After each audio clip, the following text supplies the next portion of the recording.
God! Did you see that? No! Second, please! He's hitting. My tiger kung fu is better than yours.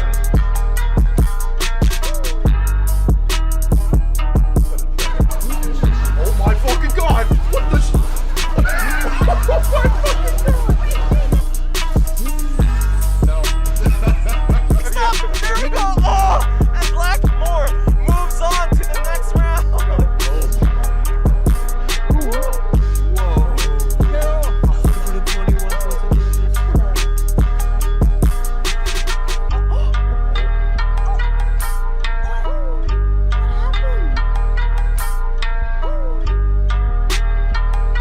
The king treated you well.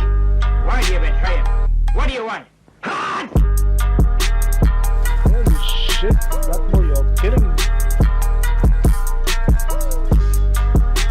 Oh my God! Oh my God!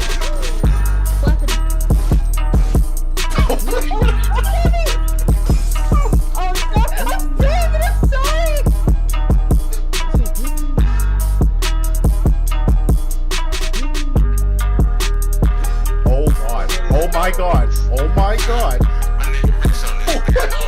Guys.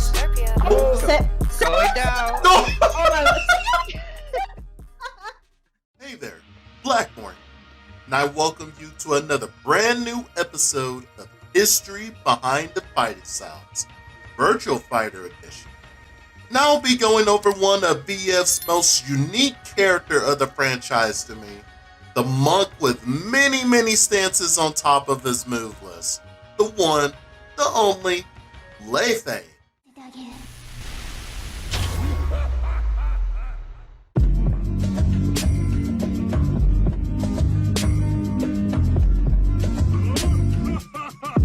The study of kung fu fighting is ongoing. Don't ever hope to master all of them. So be careful. Okay, guys, what's going on? This is for Getting Cultured. I'm Corey. We're here with Blackmore2323. the best lay player on earth. He's the one that Pakistanis are based off of.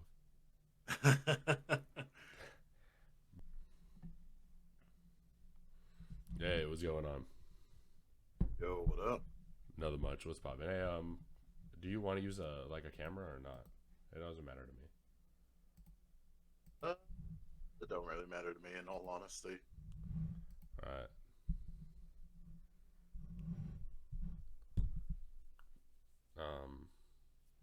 Yeah, I just fucking dealing with this sore throat shit is annoying. I need preparation time to decongest, so I don't fucking. But yeah, so I got it all out the way luckily because it took an hour for me to get back to my computer. Are you good, man? What's poppin', bro? What you doing? Not much, just chilling. Just glad I'm off today. Yeah, I feel like it seems like you work hella early. That and some long ass hours, man. You said long ass showers? Long ass hours. Alright, bet. That's how you gotta love English. I feel like that's probably one of the few languages that if you miss one word, there's probably 10 billion words that could have filled in and could have been there. You know what I mean? Fucking, there's the call cut out the S. Oh yeah. Fucking alright. So Tekken 8, it's on the horizon of getting more announcements and stuff. 4 days away to be specific. What do you expect? What do you expect from the Game Awards announcements? What I expect more than anything, in all honesty,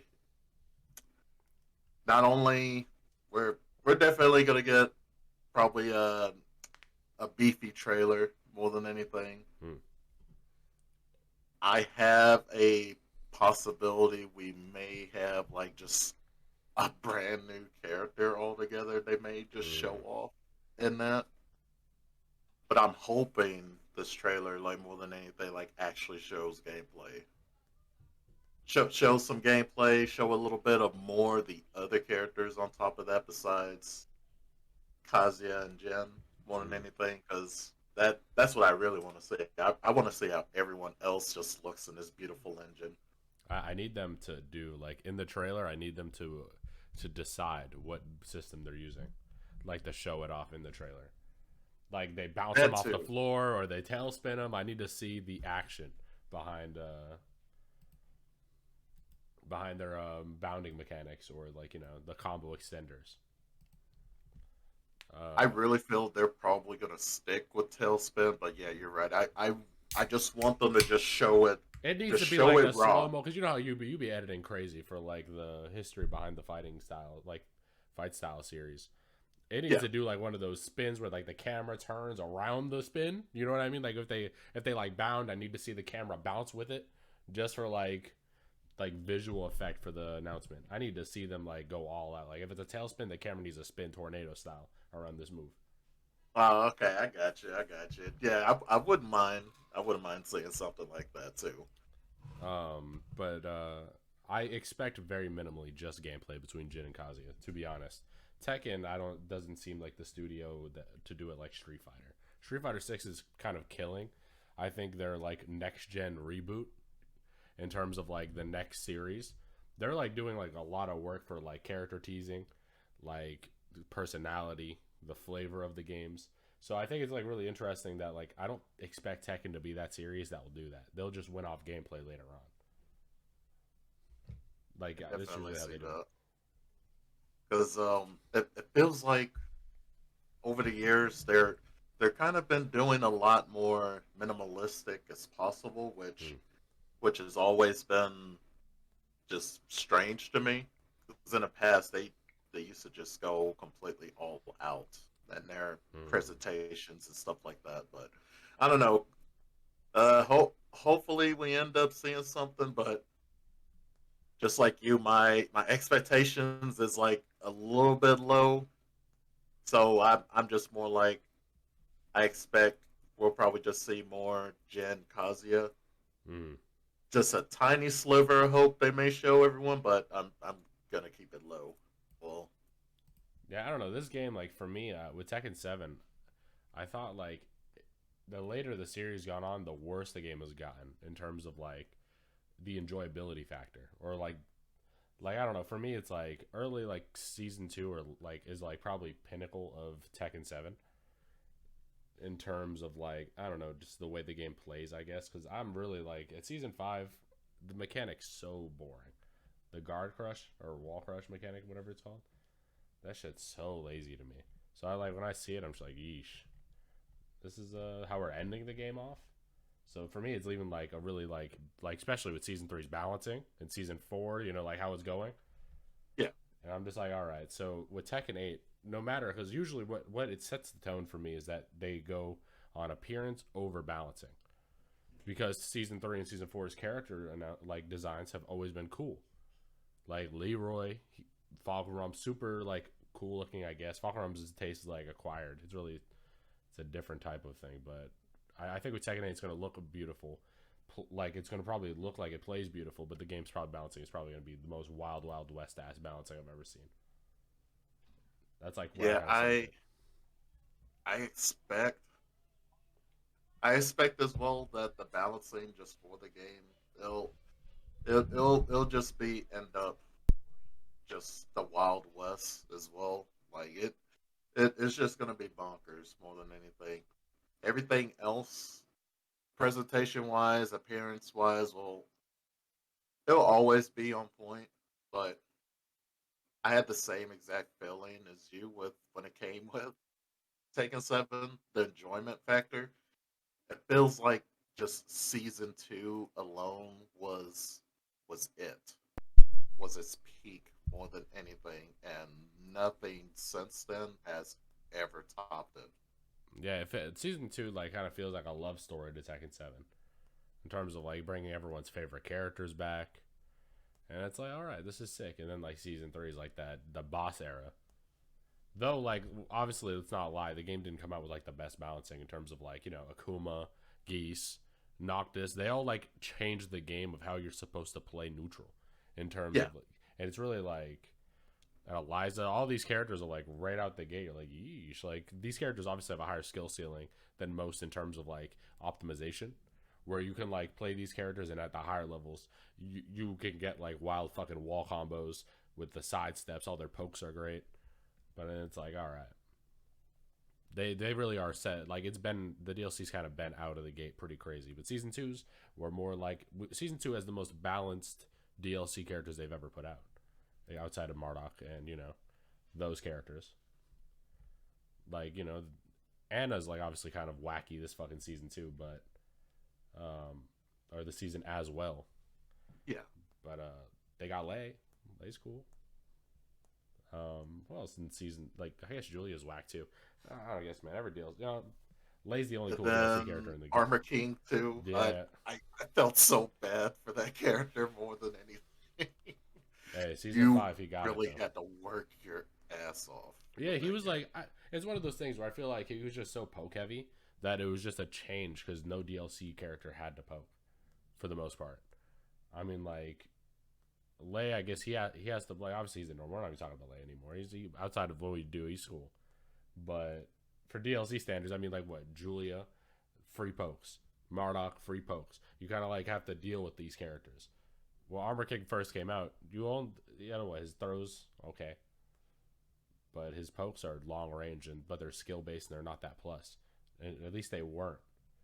You know, this character is basically like, nowadays, he's a boss character too, I think.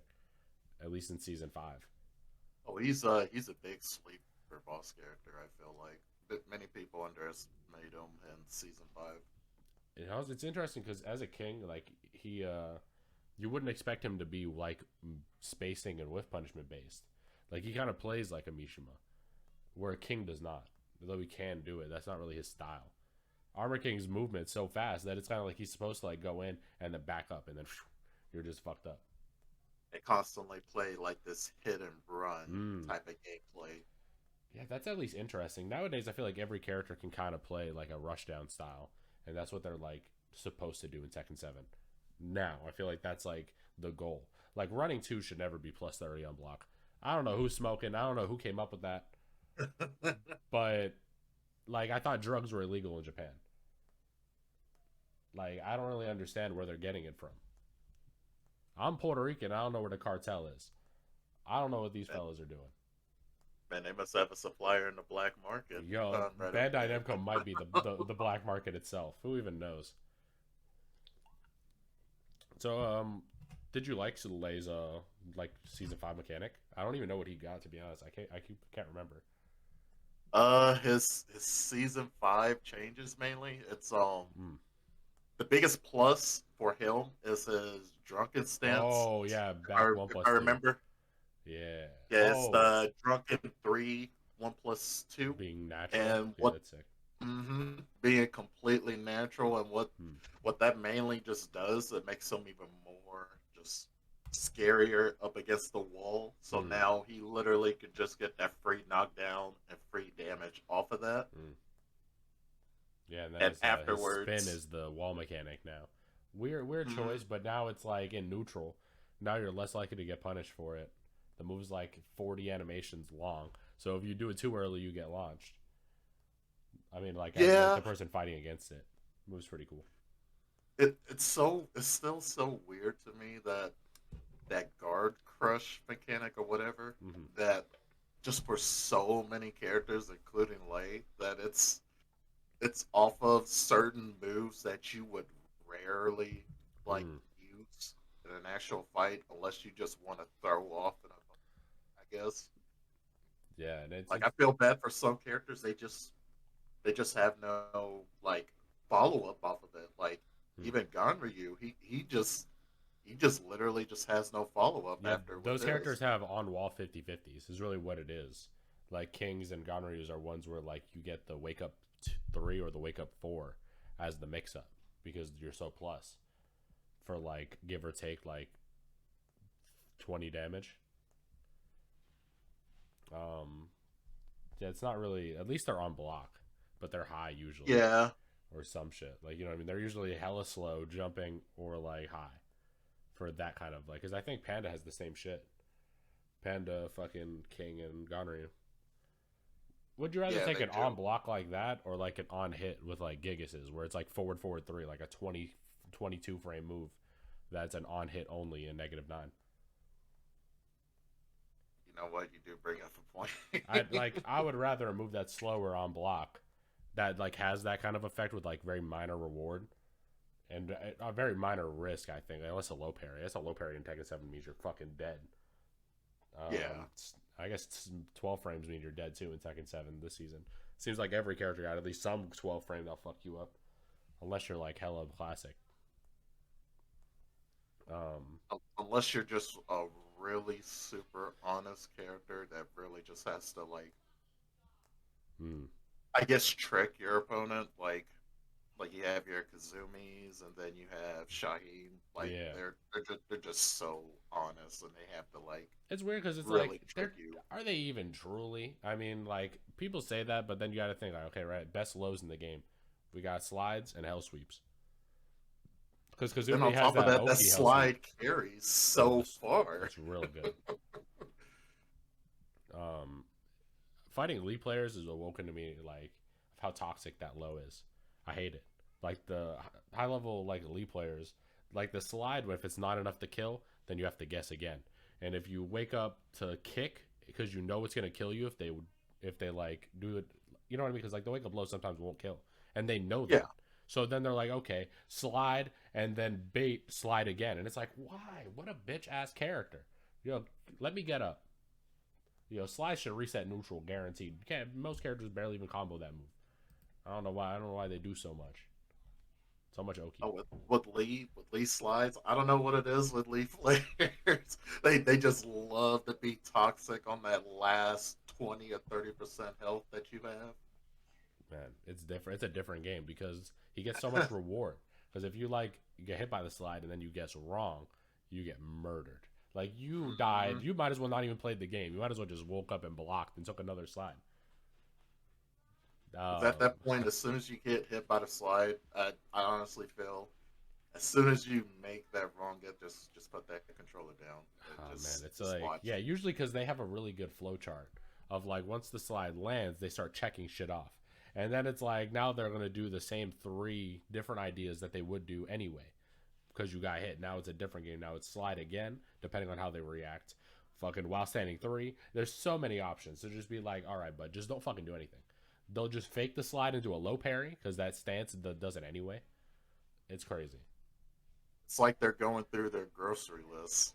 As soon as they get that slide off. Right, yeah. Forward 3 hurts this season too. Oh man, it's so toxic to deal with Lee this season. I hate it. The punch parry. Now he has an easier way now to just wall carry you two on top of that. Oh yeah. Well, I don't know. I think Lee's buffs really do tell me a lot about Tekken 7's balancing ideas. Because, like, Lee had the wall standing 2-3, right? Yeah. It was really easy. All you did was put some practice into it, and it was pretty consistent with the forward 3 connector. It was just way harder than it is now. Now, if you miss it, you're just a dweeb. And you're playing... the shit seems like it does more damage, and it's easier now. How do you do both? How do you, make a move easier to do and more rewarding? I don't know how they do that. It makes me have low expectations, just wondering how Tekken 8's balancing is going to be. I really hope it's better, but I just want them to tell me that they could do better. Because, I look at Falcarum. Go ahead. Sorry, go ahead. Oh, my bad. I was just going to say, just more transparency, too, on top of that.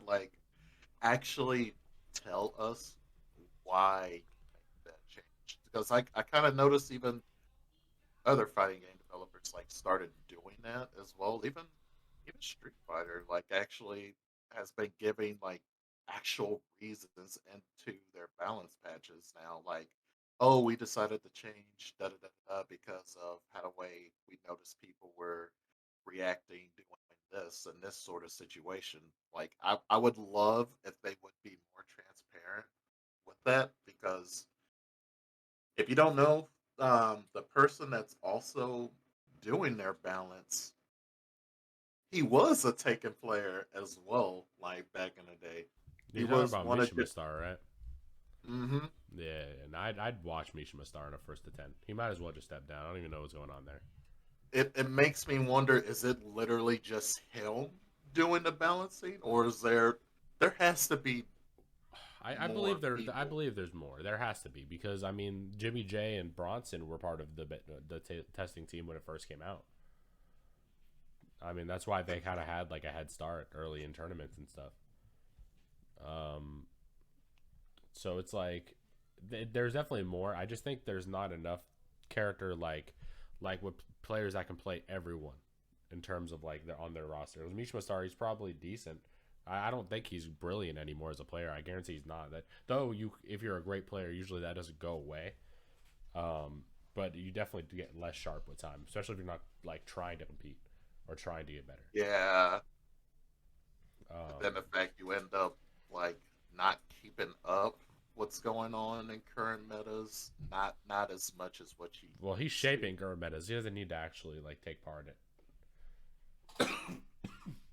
That's true.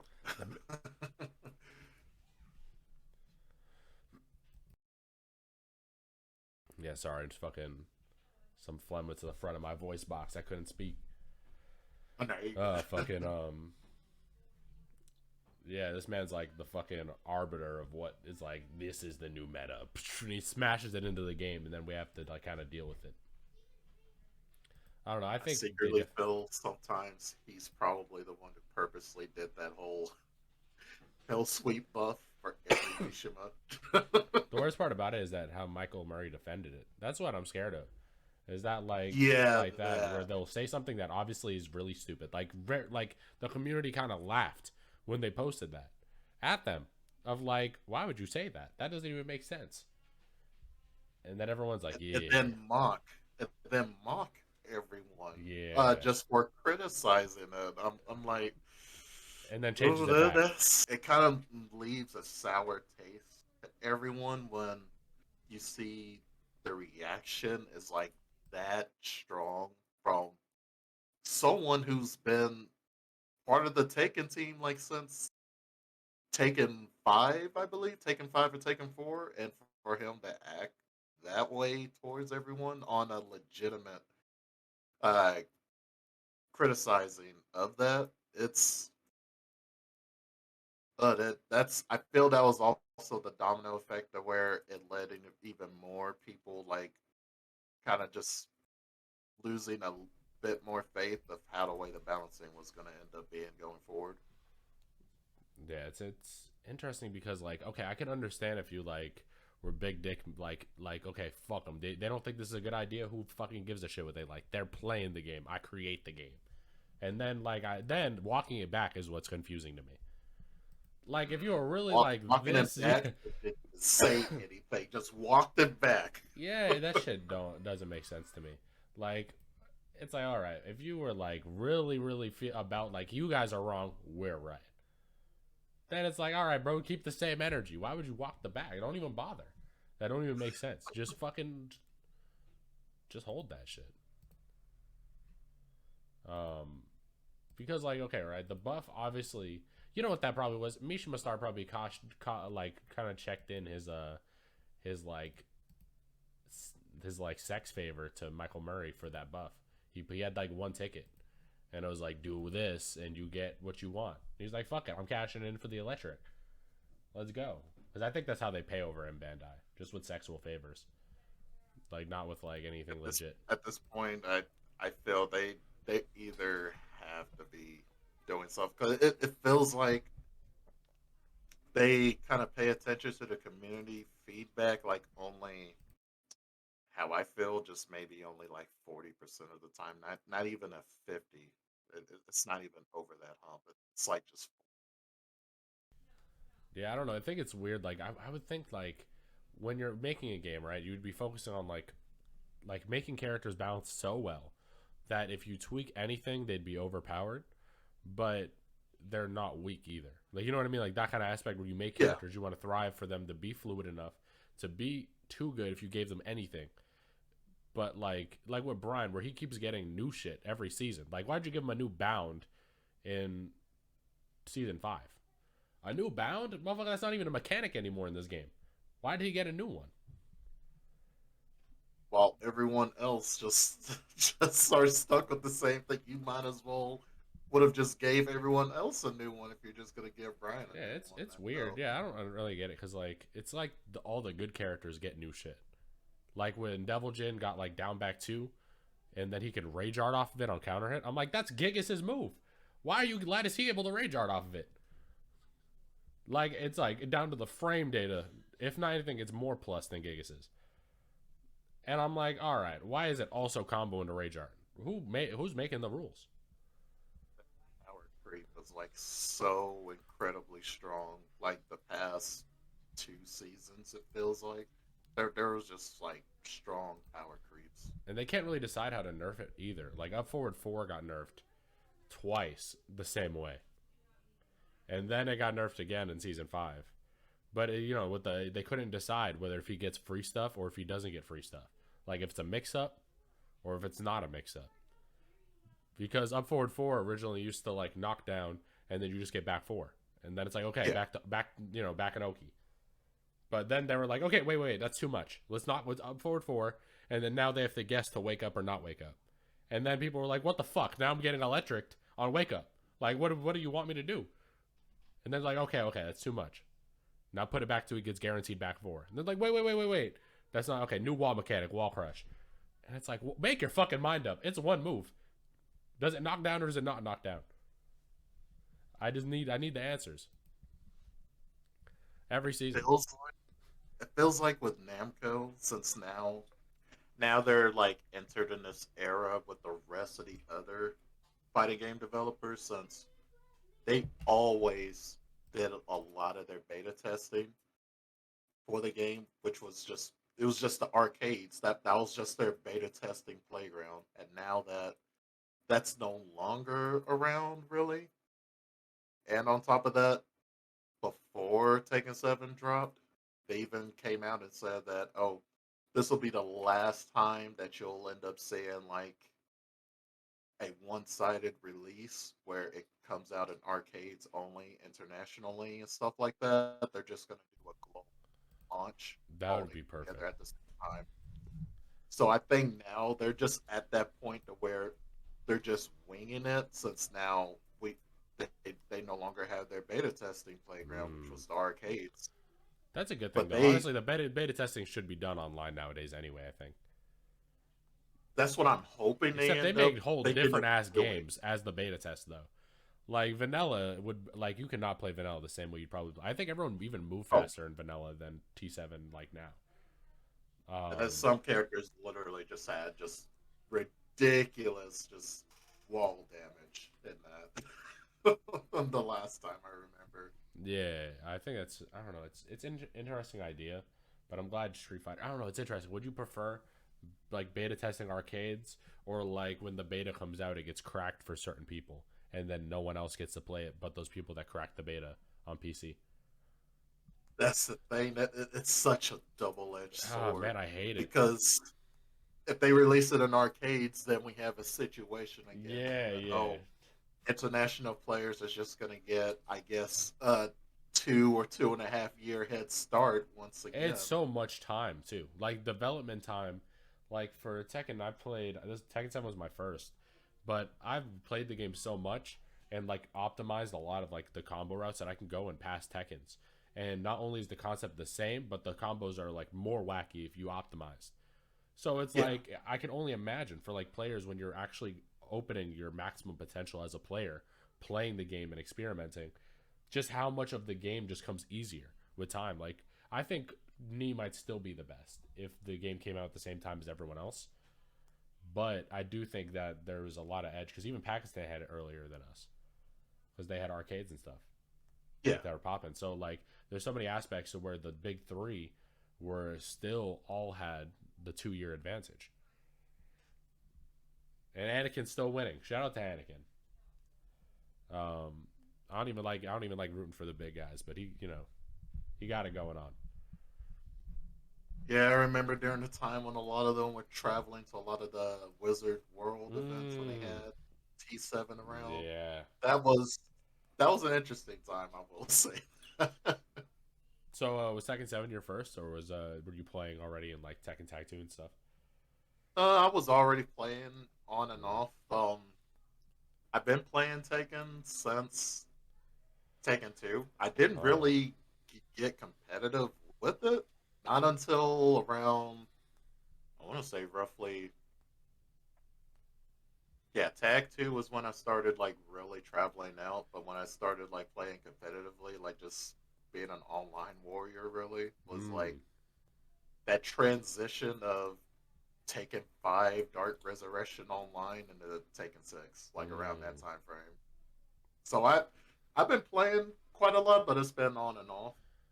Alright, that's But what's I up. just been a big fan of the series, like just since. Yeah, you even like it So down to like the martial arts aspect of the game, like because you seem to like martial arts as like a general like a hobby, in a sense of yeah, like things you like, and then with Tekken they not only have like those represented, at least like they have some really obscure ones, like even like Kenpo and shit, where it's like all right, like I had never seen no one use this style before, but Fang makes it look cool. So then it's like all right, let me look into that shit. You know what I mean? Like shit like that's pretty cool. Um, what was the point of that?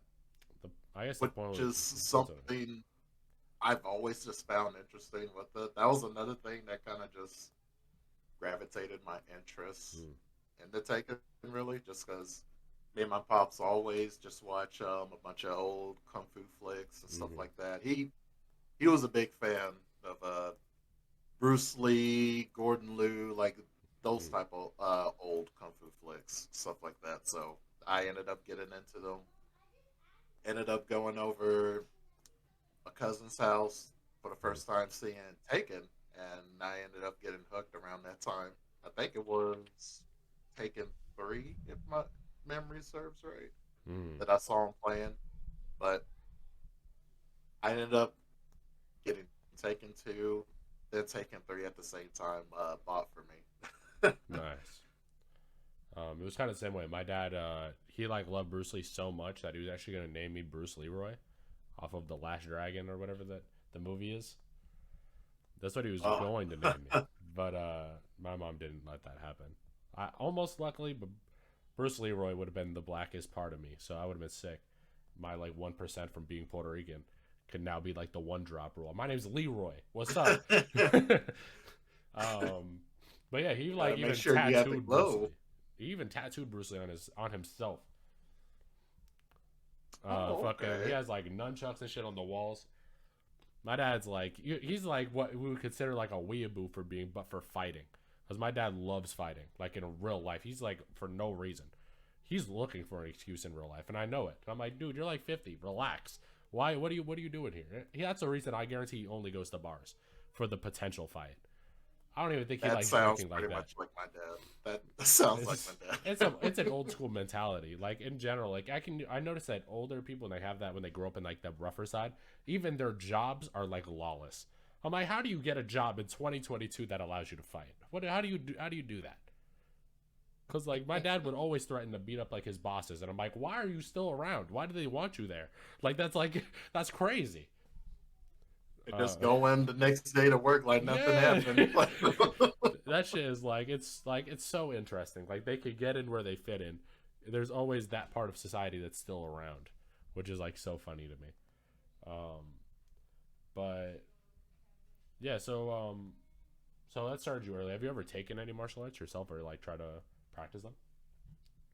I have in the past. Hmm. I've done, besides Taekwondo, I've done Muay Thai. I've Mm. done even even some of the obscure ones just because I wanted to learn more about the philosophies around them. I've Mm. even done what's called the Eagle Claw. I've done stuff like that. Oh, that's sick. That's pretty interesting. They must been. Was it an Asian dude that taught you how to do it? Oh, funny enough, this was a black dude that taught me it. Oh, okay, that's what's up. All right, that's cool. It's interesting. The black dudes that were into that stuff back in the day, you could tell they were really about that shit. Like they would travel to China for that shit for real. And the thing is, you would think the dojo itself would probably like be in like near a shopping center. So no, this was like in a deadbeat in the middle of nowhere. You had to go a Wow. little bit, like a mile outside of town for me just to go to it. That's pretty interesting. I think the last like thing I practiced was like boxing, like officially. But my dad always taught me a lot growing up, and it's so weird. Like you can always tell, like, because I guess even my dad used to like fight dogs and shit in the past, so I could tell like when thinking about my upbringing of how physical it was in terms of like training and sparring and like putting me in all these random street fights. I'm like, God damn, he really gave up dog fighting to really just fight us. In a sense, you know what I mean? I don't know. I guess you probably didn't. I don't know. It's I'm just like, God damn, that's what a weird thing to like. All right, this might not be social acceptable anymore. Let's have kids. But I was just like, all right, because like I even learned how to throw knives when I was younger, and shit like that. Where it's like, that's not normal. I think little kid activities. Well, I could have learned how to read or something. The more I think about it, that's how it pretty much was for me growing up with my dad. He was in the military at a certain point. Then, from what I can remember, he got discharged. And then a lot of the stuff he ended up learning within there, he ended up just teaching me how to like fire my first gun, how to actually use a knife in a fight, like just different stuff like that. And then one of the people he was in the barracks with, because he also helped work on the aircraft. He ended up teaching him how to do bare knuckle boxing, so he ended up teaching a little bit of that to me. This man found the underground boxing bare knuckle circuit. So I secretly feel like the guy he ended up like like befriending with, he more than likely has been in some underground circus. So for him to just casually just know this stuff. Yeah, no problem. Let me show you how to do illegal shoot gambling, fix dice. And it's like, wait a second, that's a very fixed skill set. What are we talking about here? Yeah. So what are you talking about, knife? How do you feel about knife defense videos online? Because people always try to teach knife defense. And I think that concept's super fucking funny. It's very funny to look at. The more I see, like some of them that do come out, and you could just point out right away, yeah, you're teaching someone that's gonna end up accidentally slashing an artery of themselves. Yeah, because most of the time, the real way to fight a knife is to not do that. If you can avoid interacting with this dude's knife at all, you should. In real life scenarios, not everyone's gonna be like, okay, it's my time. I've been watching a lot of knife videos. A lot of them, like, I think good practitioners will tell you, first off, just don't do it. If you can avoid it, really don't do it. Yeah, they're going to tell you straight up if someone ends up bringing a knife out during that fight. If you can, like, just avoid that altogether. They're not going to tell you to just upright approach. There's a lot of videos that's like lean in, like, okay, all you have to do is catch the knife. Because it's like, no, knives have a lot of unpredictability with them. If someone like is not using it like a fucking idiot, like legitimately, you will never get your action hero moment if this person does not want to lose with this knife. He's pulling it out because he wants to win. By any means. You're telling people to catch it either one hand or flip the blade in this way. No, you're trying to teach them to be like John Claude, man. You're going to end up getting them killed. All you have to do, right, is you activate Zawardo. He swings the knife, hit him 3 times in his stomach while his arms wound up.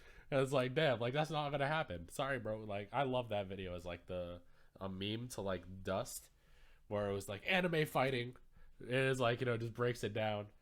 All you have to do is, boom, you see this? He holds up the knife, hit him while time stopped, and then when he comes back, disarm him. And it's like, oh, hey, damn. A lot of them are really like, who's really funny? I like Master Ken on YouTube. I really do like watching his, like, self-defense videos. They're pretty funny. I'll say his, another big pastime I always just love watching if I want a good laugh is just Steven Seagal. How do you feel about Aikido in general, though? Aikido,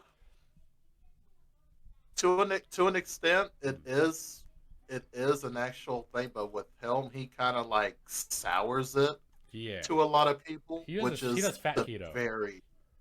He just doesn't move and will use like his joints, like he'll like twist your finger and your whole body will spin and shit. Like he doesn't want to move anymore. So he does fat keto. He'll just like move his wrist a little bit, and you'll have to do a backflip, or you'll die from Vladimir Putin. The funniest thing that I can say with Steven Seagal, like he actually did try to challenge Jean Claude in a actual fight, and people do not know this about Jean Claude. He was an actual Muay Thai champion back in the day. That's Like, pretty sick. I didn't know that. That's pretty cool. Yeah, people do not understand that this man can actually fight. No, he's very So skilled. as soon as he heard Seagal like doing this, going around studios in Hollywood saying, "Oh, he can't fight. He wouldn't fight me in a real fight." So Jean Claude just went up to every single studio session, anything of movie sets that Steven Seagal was at, and just kept challenging him to a fight. Every single time, and Seagal just kept backing down no matter what.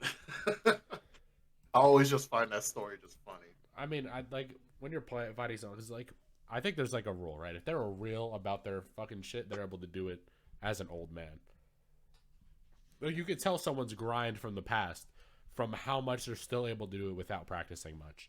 Yeah, And Jean Claude being 60 and still able to throw like a roundhouse really flawlessly, I'm like, all right. Though I doubt his power is anywhere or speed is anywhere where close to where he was in his prime. You can look at his form and be like, all right, this man was about his shit back in the day. Though, like, being a martial artist doesn't necessarily mean you're a good fighter. Just from like the adrenaline and like environment aspect difference. I think like you can usually tell like if they practiced a lot, they're probably hella good. And Jean Claude's very talented, even as an old man, and that's where I like kind of judge him the most. I was like, damn, he can still do this shit that age. He was probably nasty as fuck. the fact that you're able to still do this, and even I think he went on Jimmy Kimmel once, and even just like because they're asking him, can you do the famous split punch still? And this man is just doing that still flawlessly. Yeesh. Those are when those ligaments don't tighten up anymore. They're forever fluid. I have to believe that like eventually like those ligaments just don't try to fucking stop anymore. Don't try to form anymore if you split that much. Because my dad at 50 could still do a spinning heel kick. It's pretty ugly, but like at 50 being able to do a jump and spin your heel, that's pretty wild. Even if he doesn't land that shit anymore, I'm like, all right, old man. Like I could see how much you were into that shit as a fucking growing up. But I guess that leads us into like so with your series of the history behind, so is the interesting aspect of it because you like doing research for like off of the fight styles that are in video games, or did you already have those in like interest towards those martial arts before you've seen them?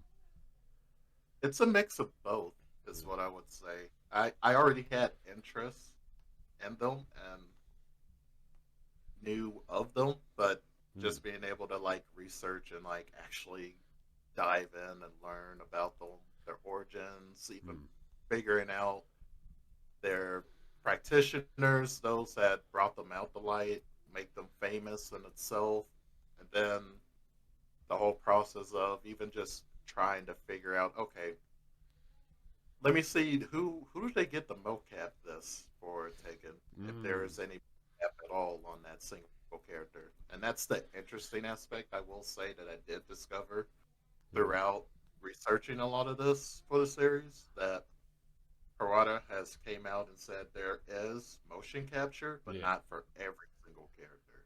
I can believe that. It's interesting because you could tell who it is. Now that you say that, I can just tell. So obviously we're shouting out Lateef Crowder for doing any mocap. I fucking love that guy's work. I fucking always watched him in like The Protector growing up from Tony Jaa. I fucking love Lateef Crowder's work. So it's like with characters like Eddie, you can see his fluidity. But I can imagine for characters like Kazuya, there probably isn't real mocap for most of what he does, I'd assume. The crazy thing is with him, like just the Mishima Hell Sweep itself, it is sort of mocap, but what they did back in the day, they used these they use a lot of what is it called, of what you see, what they use for in stuntman movies, and they had them on the wires and shit. What they did for the Hellspin, they would slowly turn the person while doing the sweep motion. That's how the way they ended up capturing that was a lot of wiring. That's how the way they did that. It doesn't look like that in game because how the way the torso just corks and caves in, which I'm actually surprised they fixed that in Taken 8. Like they actually went and fixed that. That is something that I did notice in the last trailer that they had. Yeah, I actually really thought them clearing up animations looks so interesting because they said they're not reusing any animations in Tekken 8. So it like is allowing them to now fix the things that MK players will meme on because their game's trash. Because So that like means we'll no longer have those weird. and honestly, for us, we were used to it because like for me when I started playing Tekken, I had to disband my martial arts knowledge in terms of like looking at moves. I had to like disband it in order to just recognize what we're dealing with in Tekken. Because like Paul would throw me off sometimes with like moves like while standing too. I'm like, that's not even an attack. He's just lifting his hand up. What are we doing? And moves like that, like I'm just like looking at him like, all right, we obviously can't judge Tekken based off of that fully. You know what was interesting with that? I think Bruce in Tekken 5 had a brilliant looking Muay Thai fight set. He wasn't good, but he was animated so fucking awesome. Probably the best animated Muay Thai character I've ever seen. In Tekken 5. It's still a mystery. I still cannot find who did his mocap in. Because it is listed. His is mocap, but I just can't find who did it. That shit sucks because his is the most fluid of Bruce in history. It was and the fact really that nice. he has the low shin guard stances, which I found so interesting. Obviously, like Tekken Tag 2 version of him is like some cartoon shit. Like where he's like doing butterfly loops. I'm like, all right, this is a Tekken. This is Tekken Muay Thai for sure. But Tekken 5 was not Tekken. That was real ass Muay Thai. I always loved that aspect of like, because like they love Muay Thai so much over there. Like Michael Murray does a lot. I know he does. Yeah. But like, does it really need to be 3?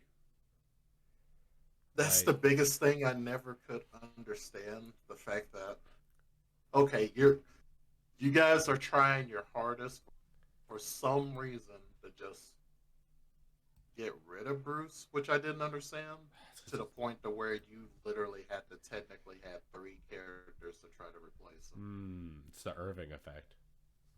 So I'm not entirely sure why that's an aspect, because we have it at a point where, okay, Josie has about roughly 10 to 11 moves that Bruce had. Mm-hmm. Then we have Falcarum, which when people look at him, okay, he's Bruce. He still has some Bruce aspects, but what they did with him that I feel to make him slightly different from Bruce is the older ancient Muay Thai that he's doing. It's not so modernized. That's the thing with Falcon Realm, is that ancient Muay Thai that he's which a lot of them anyway is what they still teach over there, is the older Muay Thai. I fucking love. I didn't even know that he had Senchai's kick, his cartwheel kick. I didn't even know that. It's fucking. Oh, I'll be honest. When I saw that, I got hyped. I was like, why is he doing this move? He's 7'3". That don't even make sense. And then the move is hella bad in Tekken. Like I was like, all right, so this Senchai uses that shit, and that shit looks +8 on block when he does that shit, because he's doing a fucking like diving knee to your neck into that general area. Blocking it's not going to be so callous. You know, you're just like, okay, this is easy, but brush it off. With how large he is, too, on top of that. Especially if I'm talking about just on Senchai's fucking 5'5" head ass. He does that shit so powerful. Falcon being 7'3".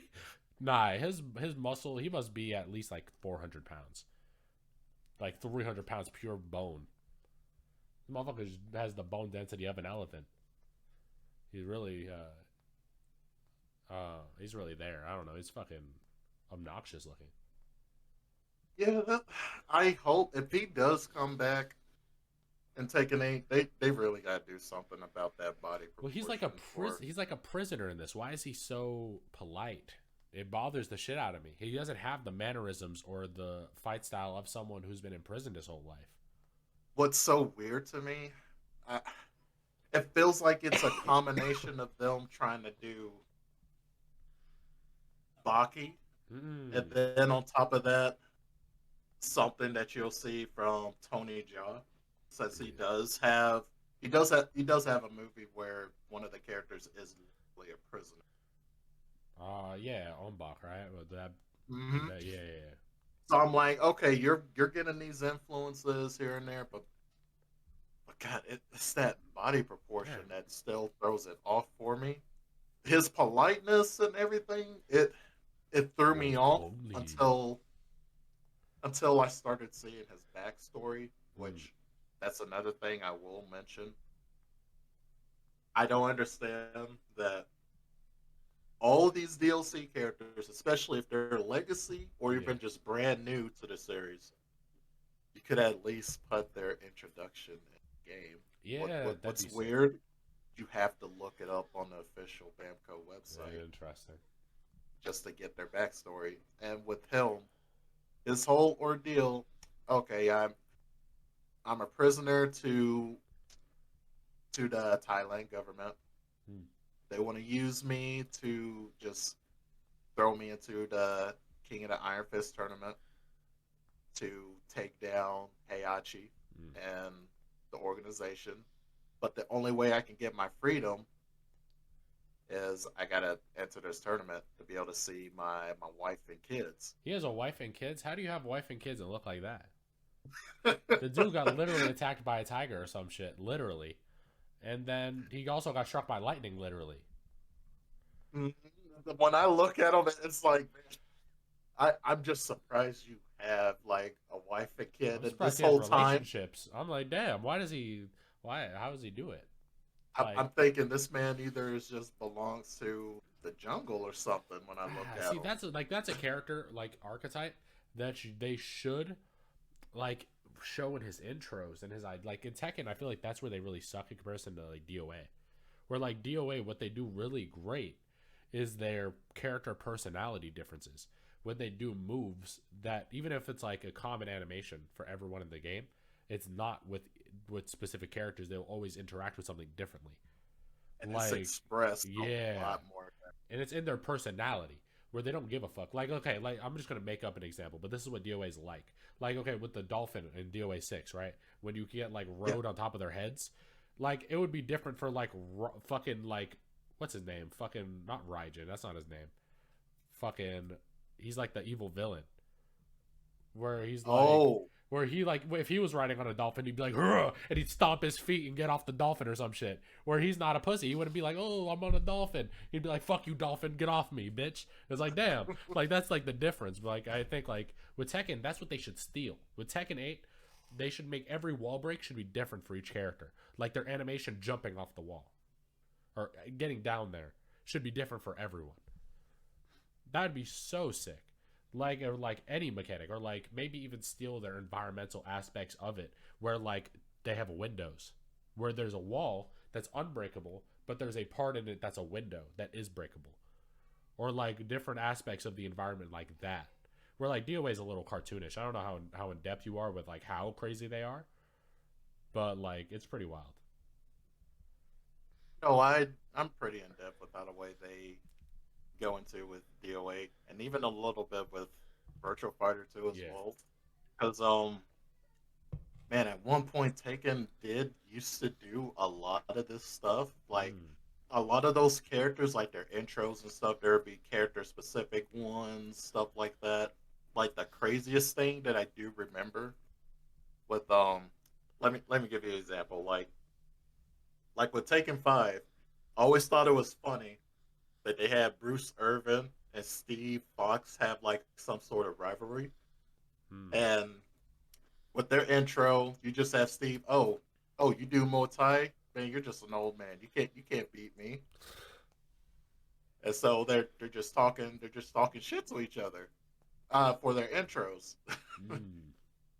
And in their cutscenes, it goes either way. Kind of way you see them interacting with each other. They used to do little stuff like that for every single character. It's interesting. I think NetherRealm is the one that's kind of like pushing the envelope, and we're like, I think that's what Tekken has to do next game to keep up.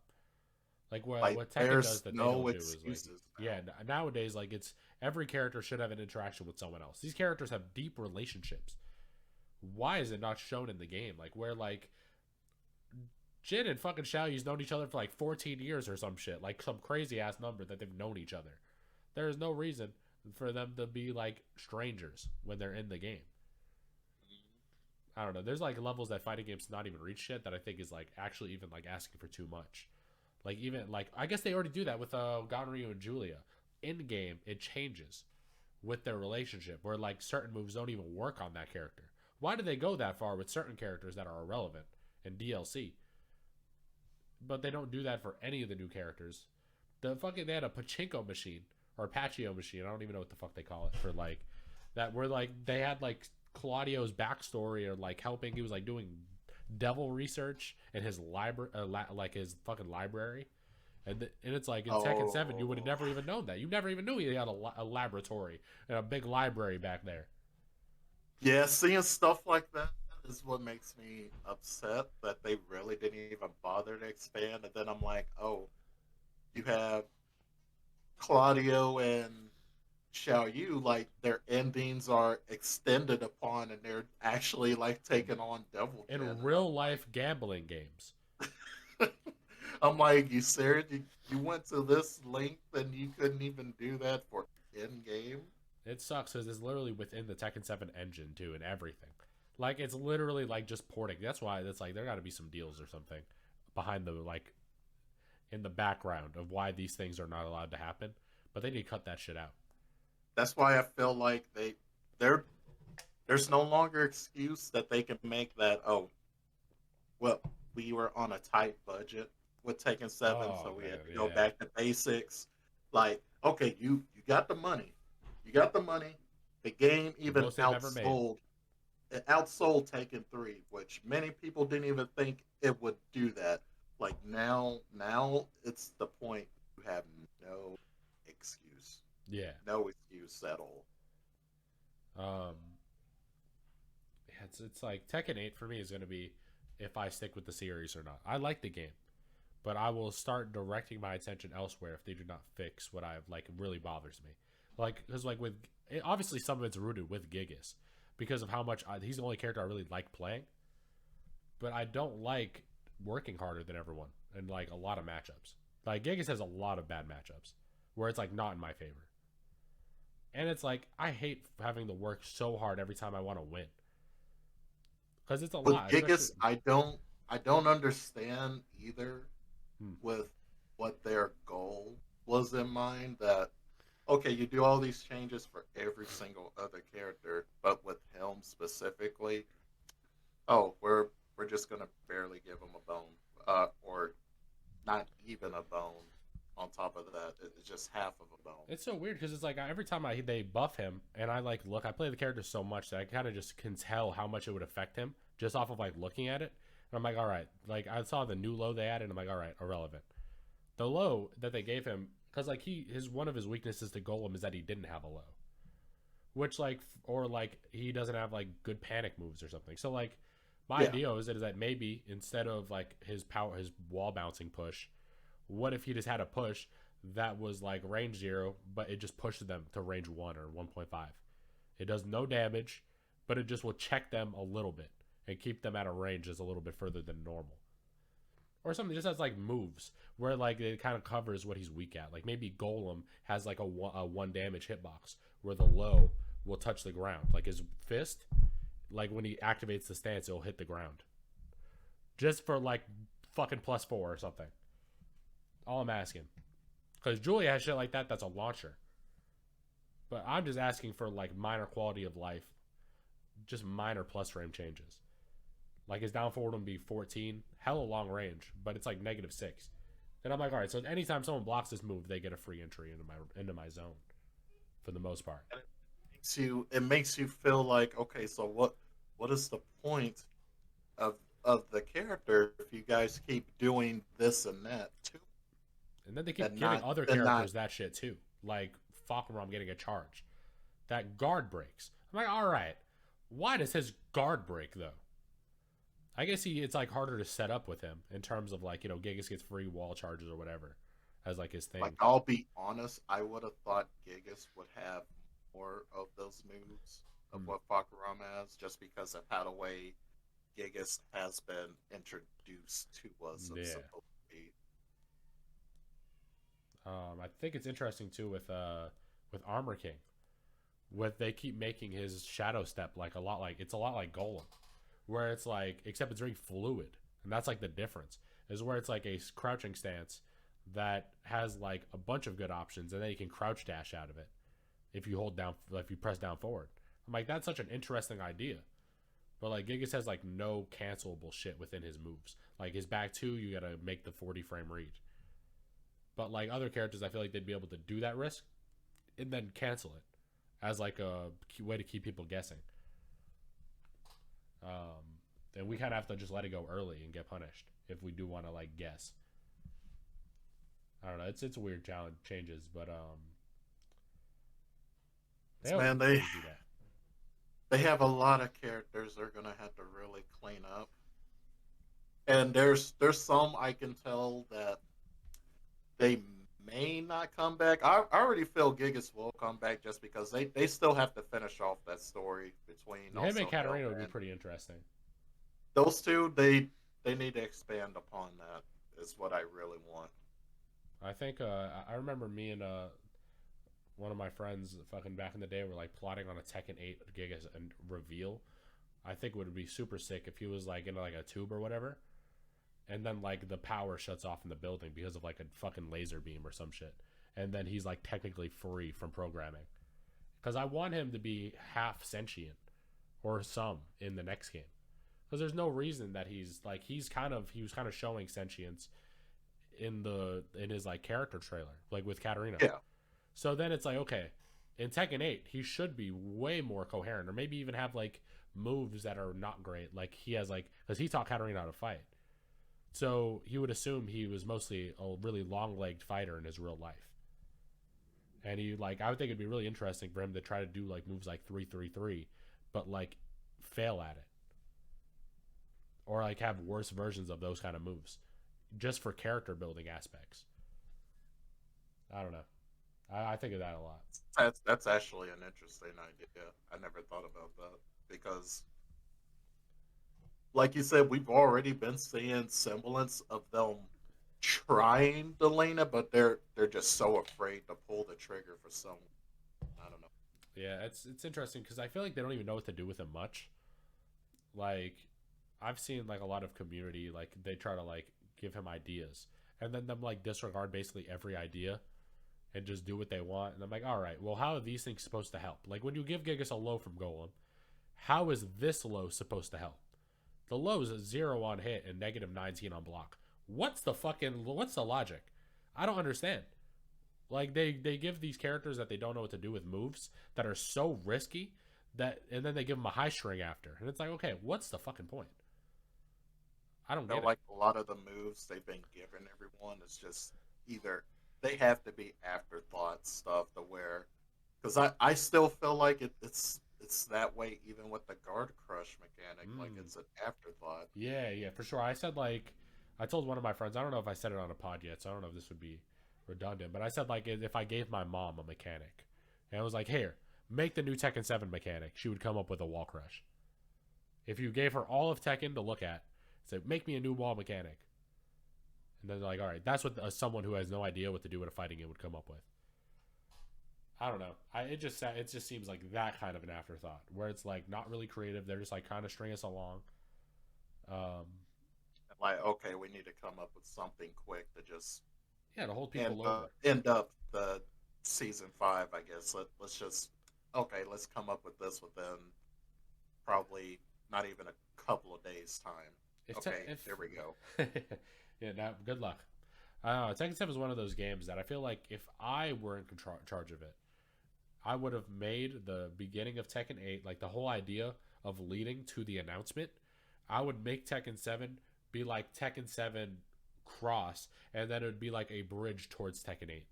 In terms of like each season after season 4, like, or whatever, season 3, whatever they decided to like start picking stuff up again, I would be like, all right, right here, we'll now start doing mechanics and ideas closer to Tekken 8.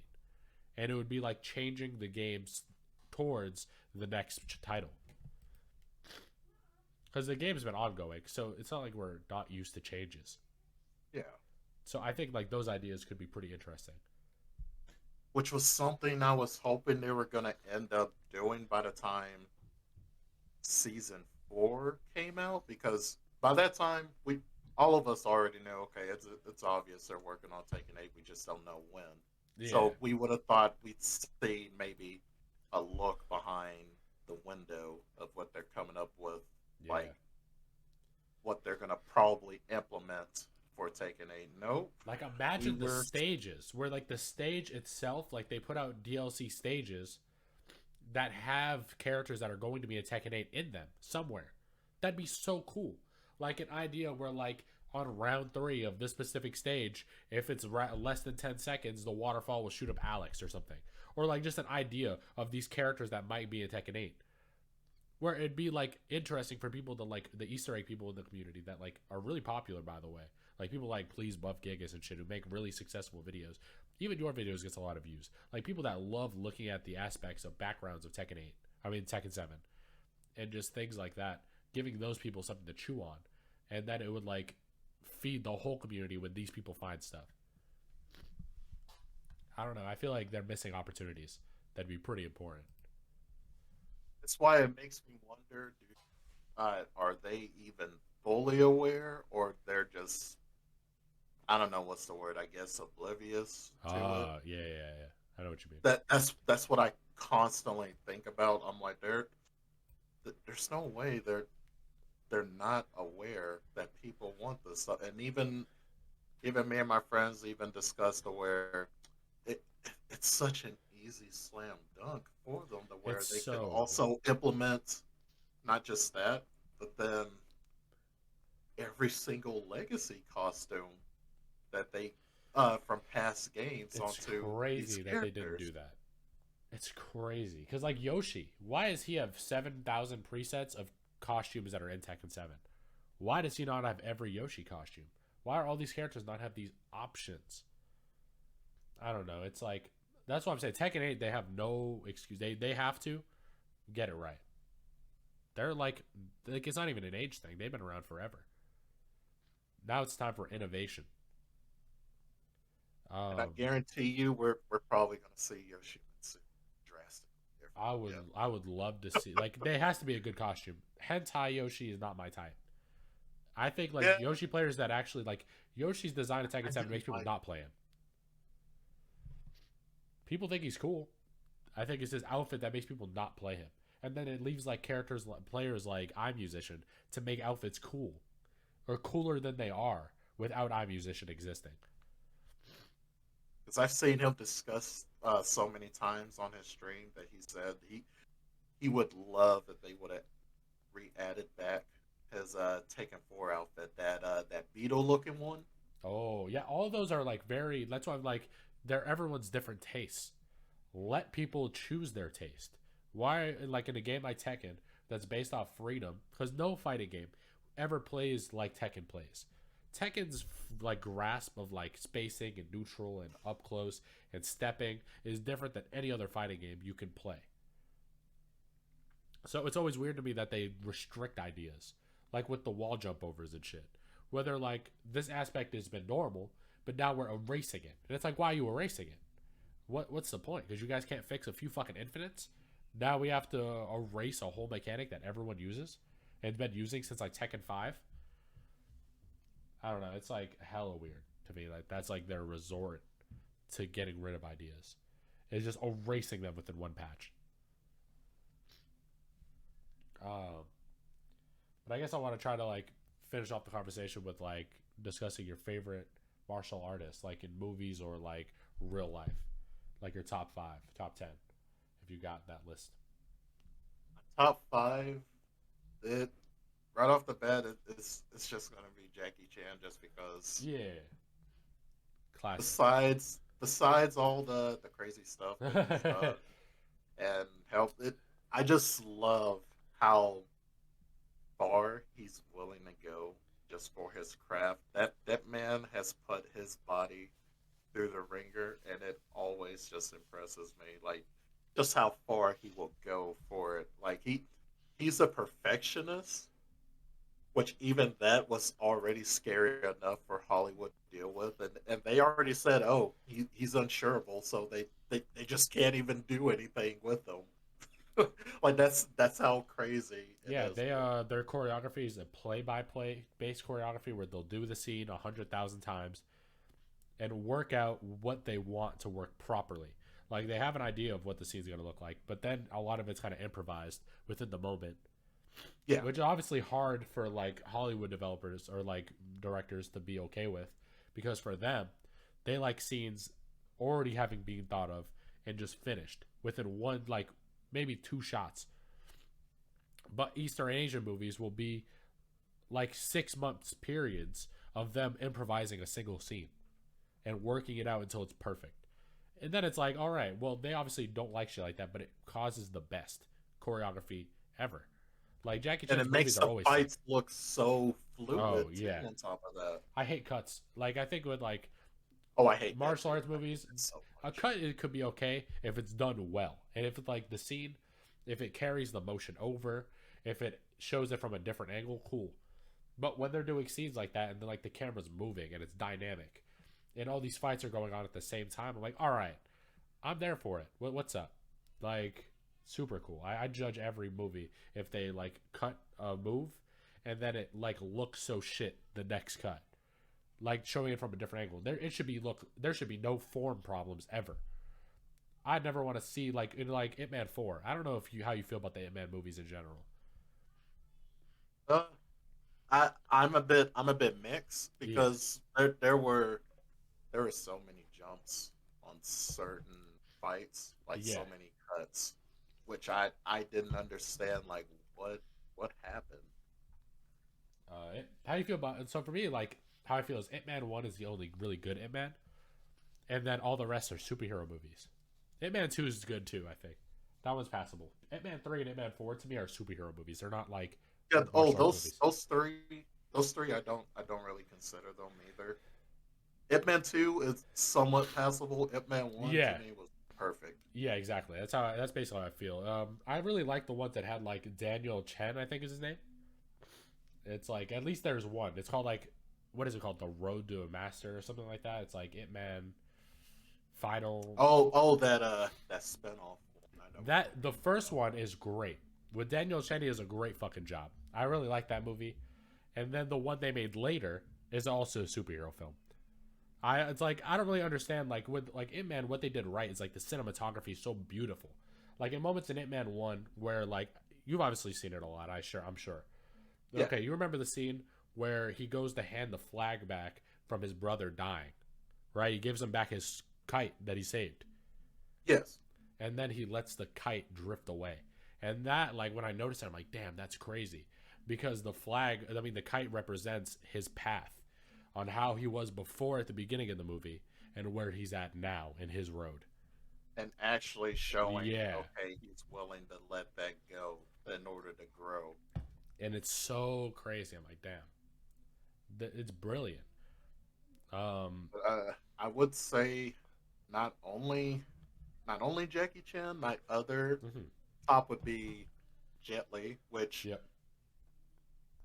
many people, I kind of feel like it feels like not too many people give him his flowers like he should. When Mess up. this man, I always have to tell people that this man was winning martial art tournaments With broken arms, broken limbs. and even, like, he was beating adults by the time he was like 12, 13 years old, just beating, like, teenagers or young adults like 20, 23, or 25 at his age, and he's like a 4-time champion. Like, that is so ridiculous to me.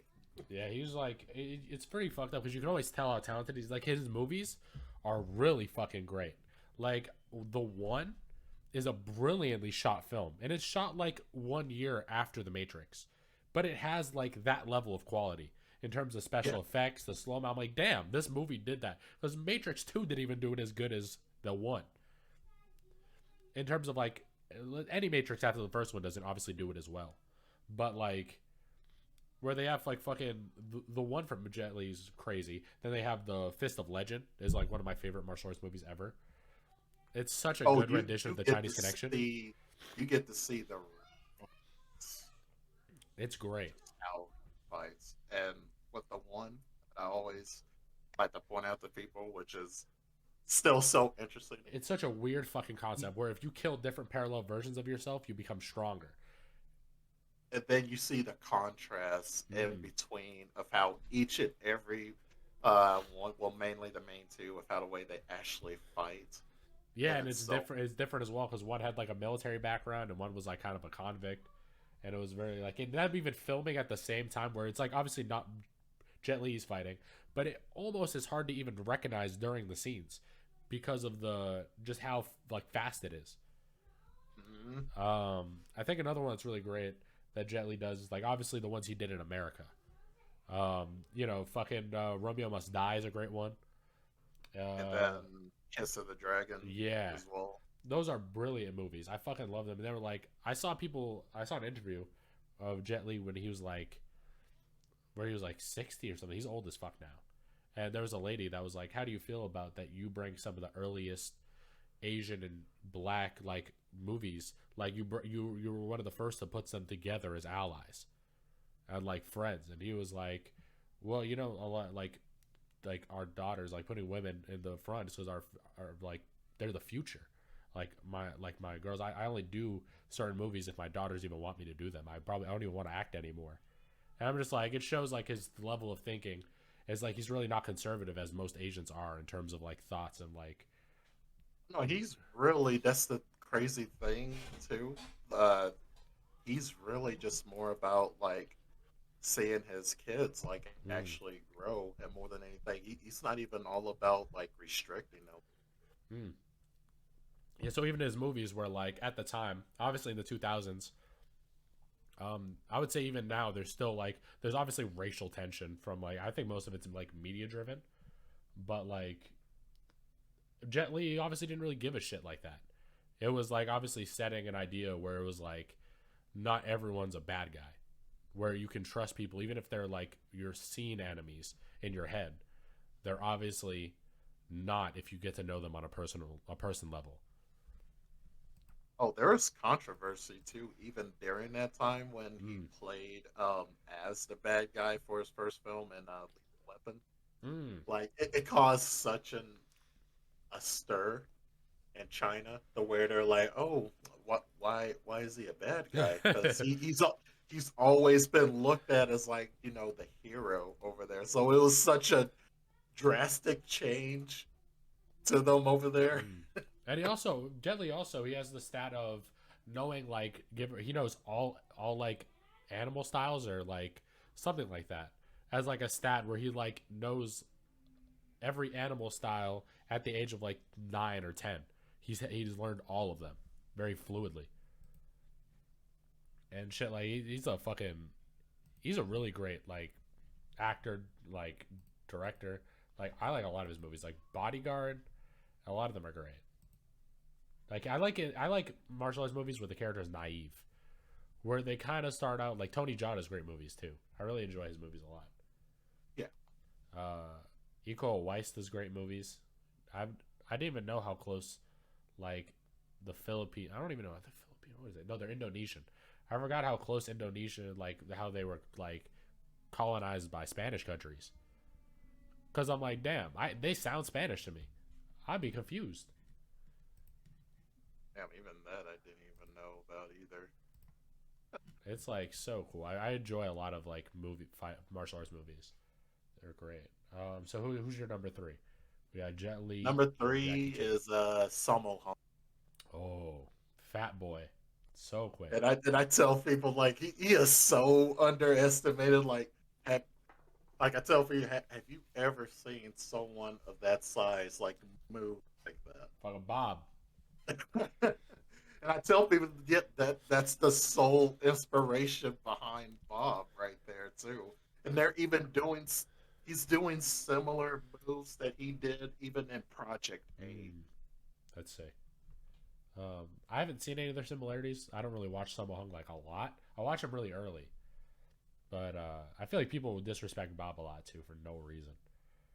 Just off of like stylistic, like looking at him, like they're just looking at these guys go are so awesome because you wouldn't tell.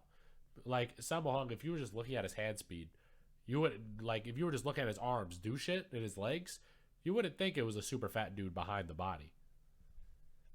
But he's really quick.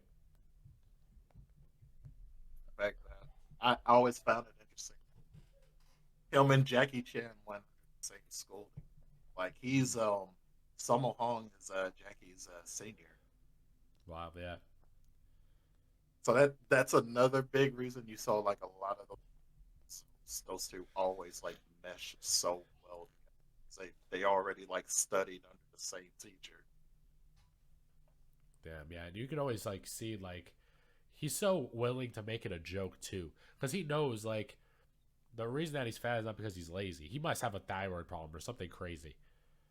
Like he must have actual like an actual medical issue that makes him not be able to lose his body weight. But his muscle is obviously there. Like it's so weird. He must have been like it must have been pretty embarrassing, and then he accepted it. Like he must have accepted it sometime pretty early, because he's willing to make it a joke and also show why you're judging him incorrectly.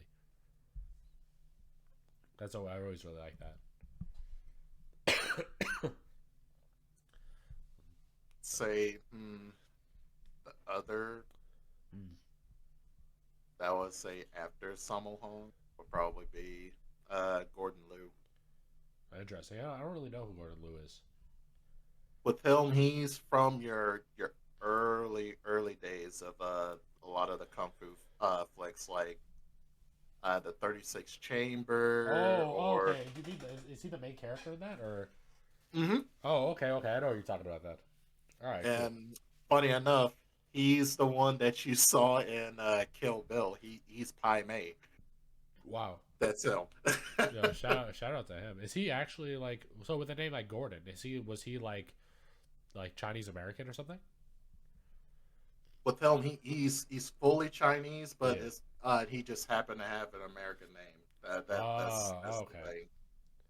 But with him, he's an actual practitioner of Chinese Kempo. Ooh. He knows the 5 animal styles. He also does tiger stance, which is a little bit of what you see Fang Wei does. Since you have seen glimpses of the 36 Chambers, he's the one that you also see using those wristbands, and those are heavy as hell. Yeah, that's like I see that used in like what was it, Kung Fu Hustle, where like the guy fucking had that shit, the whole like shower curtains around his wrist or whatever. But those things are pretty awesome, very cool fight style. If you want to know like how heavy those things are, of how many, do you know like an estimate on weight wrist? on each? Yeah. Do you know like the estimate of like the weights? They're 7 pounds each, if I remember. Like give or take right. 5-6 rings. You're looking at roughly like almost 50 pounds altogether On each hand? on your. On each. Oh no, arm? just all together? all together. Oh, all right. Yeah, I was just saying that's still a lot. The motherfuckers fighting them must feel like a TN. He's like, wait a second, let me take off these wrists. He's like, okay, wait a second, that's no problem. And each wristband's like breaking the ground. Like, oh shit, this is about to be a different fight. That's why you just see how the way they with those. I always just found that so interesting, and those are still used today. I believe like it's interesting because obviously those are also supposed to meant to like block sword strikes. If you have to, you know what I mean?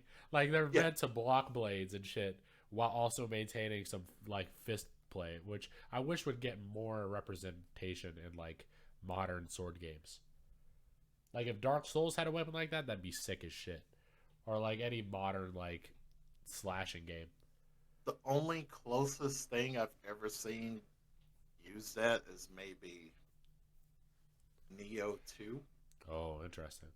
I didn't get to play That's the only game that is close to using something like that, because they do have a hand-to-hand fighting style where you can also use a claw blade and also not only those rings.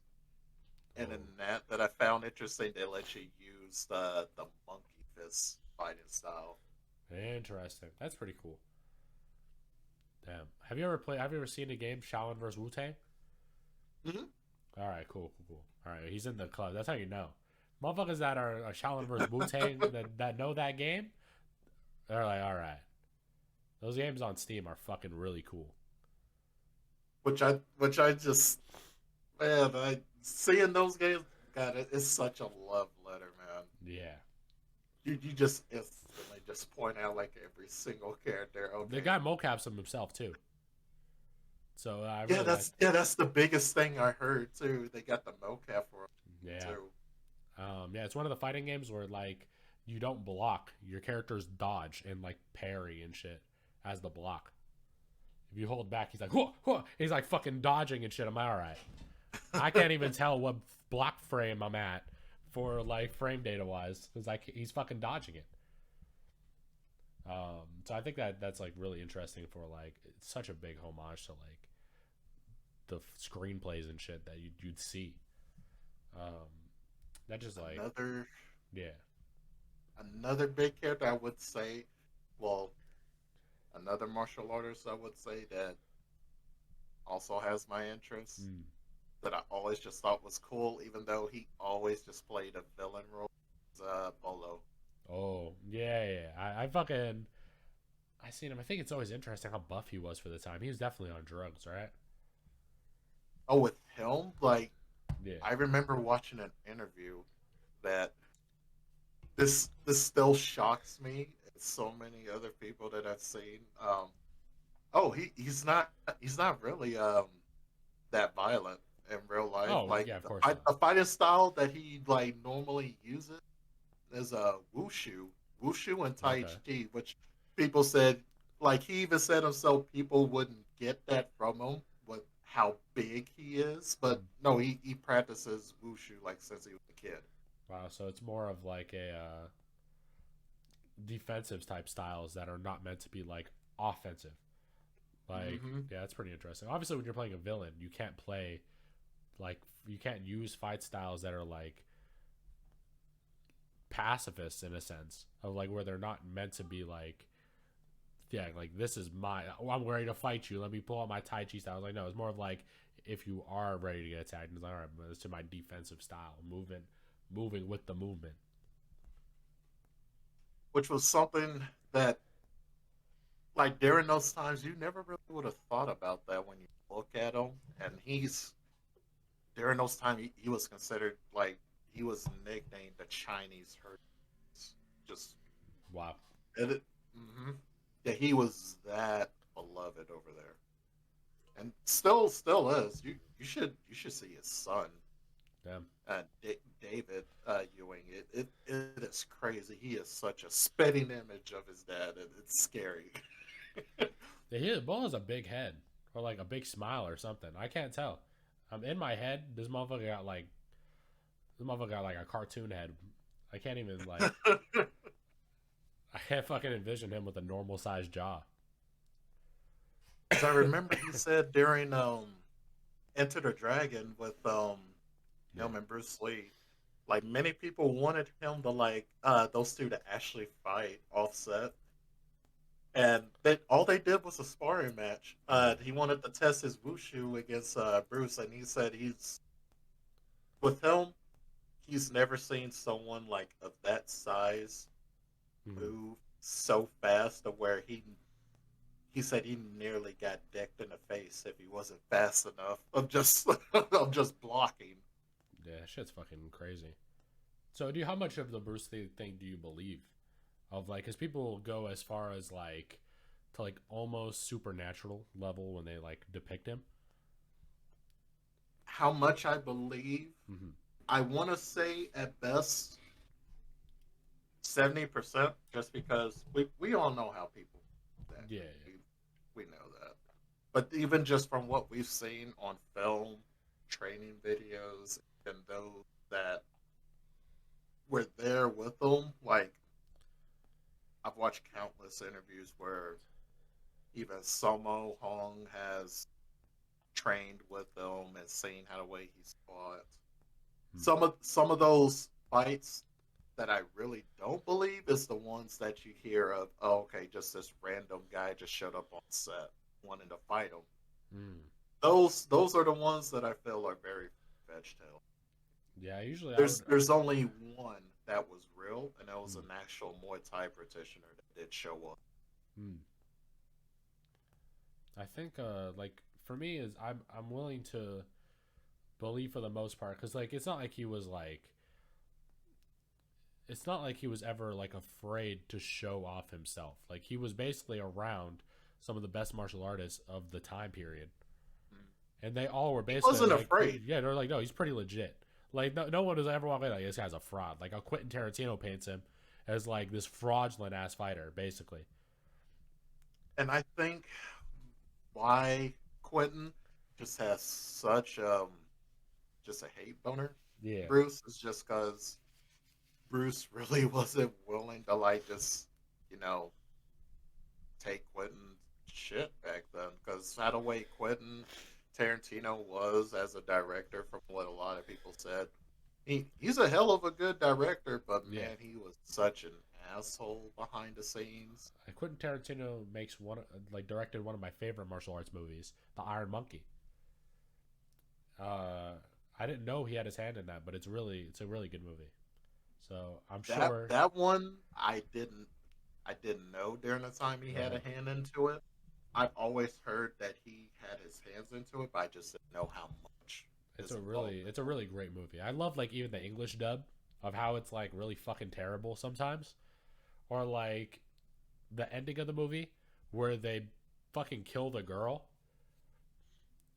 Like where they like kick her out of the way. Like he's like has this woman held hostage underneath his foot, and he's like, now you'll die like your father. He like kicks the girl up into the air, and then they kick her out of the way. Like the heroes of the story boot her out of the way. I'm like, oh my god! Like, aren't you guys supposed to be heroes? I love it. It's really good. That movie is like brilliant. Fucking, my dad references the line a lot. It does a step, and it's like the Iron Monkey kick or some shit where he like, what is it, like the 1,000 strikes or shadow strikes or some shit, where he draws that line with his foot and you're just about to get kicked like 1,000,000,000 times. One film that I always remember, my pops he just references and even just knows everything down to a T, is Jet Li and Michelle Yeoh's Twin Warriors. Oh yeah, that movie. that's a great one. Another one I like that he has is the Red Dragon. Is that what it's called? One with the little boy. Yeah, that's the Red Dragon. Oh, all right. Yeah, that movie's pretty cool too. I like. Damn, that little boy. You get some credit, because I can imagine how hard it was being that fucking tiny and having to do all these fucking like showman acts at like 6 or 7. I guess the kid's probably like 11 or something. Just doesn't look like it. Just to be that small and having to do all that choreography too. Yeah, and it's a harsh choreography set too. So I'm like, all right, shout out to that kid. He did a lot of good job, a lot of good shit back in the day. Also, I believe that little kid's a girl as well, not even a boy. I wouldn't put it past it. I probably think. Yeah, I think I saw something like that. It was like one of those kids, maybe not him, but there's one of them that are portrayed as a boy, and they're actually not. So I think that's pretty interesting. Anime, they like doing that stuff though. Like with anything, like they'll get away with it. Like in Naruto, and like Japanese films will use like female voice actors for the main characters, like like Goku, and that lady's getting a hella bag off fucking Toei. She's voicing like 9 characters. That she's getting paid for each character. How you playing like 9 characters and they're all related to Goku? And you've been doing it for nearly man. since the early. And you 80s, know she wasn't like they weren't screaming like that back then. Like in Dragon Ball, there was no screaming like that. But then like in Dragon Ball Z, and then how the series have taken for the future, man, I can only imagine how much this lady goes through to voice like Gohan during the Cell era and shit. Yeesh. and it makes you wonder how much is she straining. Voice of gold at that age. I assume that maybe her lungs are just built that way. That voice box intact. But yeah, for me, I think my favorite martial artists are like, so like, movie watching would be like Tony Jaa.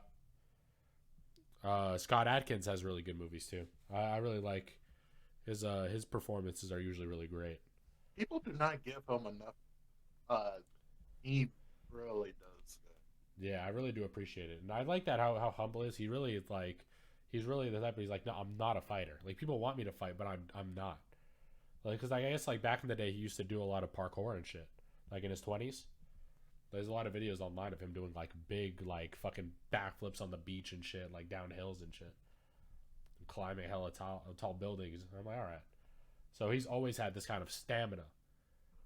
Yeah. So that he obviously just boasted his training towards different things and getting good at martial arts and shit for choreography, and that shit's awesome. I think he had like Jean-Claude Van Damme kick him like really fucking hard during the set, because he was just like, it was the last like kick of the film or something.